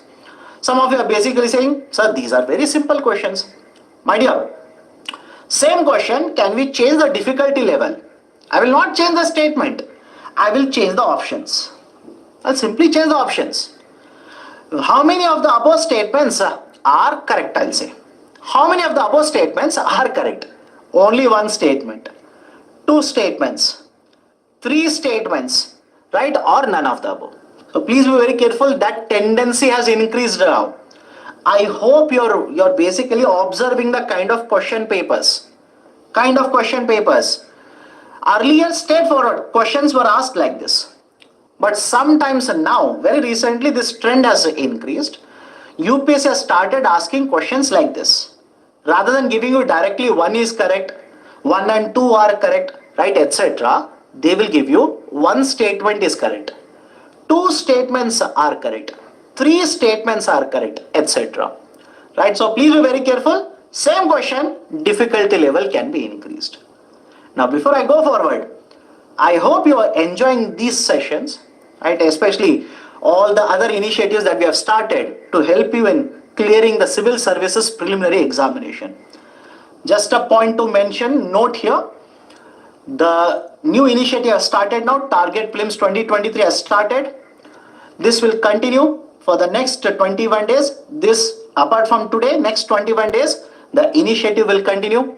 Every day, 7:30 p.m. to 9:30 p.m., right? Please join live the session, participate, polls are there, participate, try to answer the questions, listen to the explanation. Do not put the PPT. The descriptive or in the description you will get the PPT. Whatever PPT we are using, we will give it to you. Please don't worry. Now let me continue. Question number 16, right option is option B here. Next one. Question number 17. Consider the following statements. There's a reason why I've given this question. I'll tell you why. Whenever you talk about monetary policy framework agreement, there is one provision. Right? Have a look at this. There is one very important provision. That provision says, if for 3 consecutive quarters, if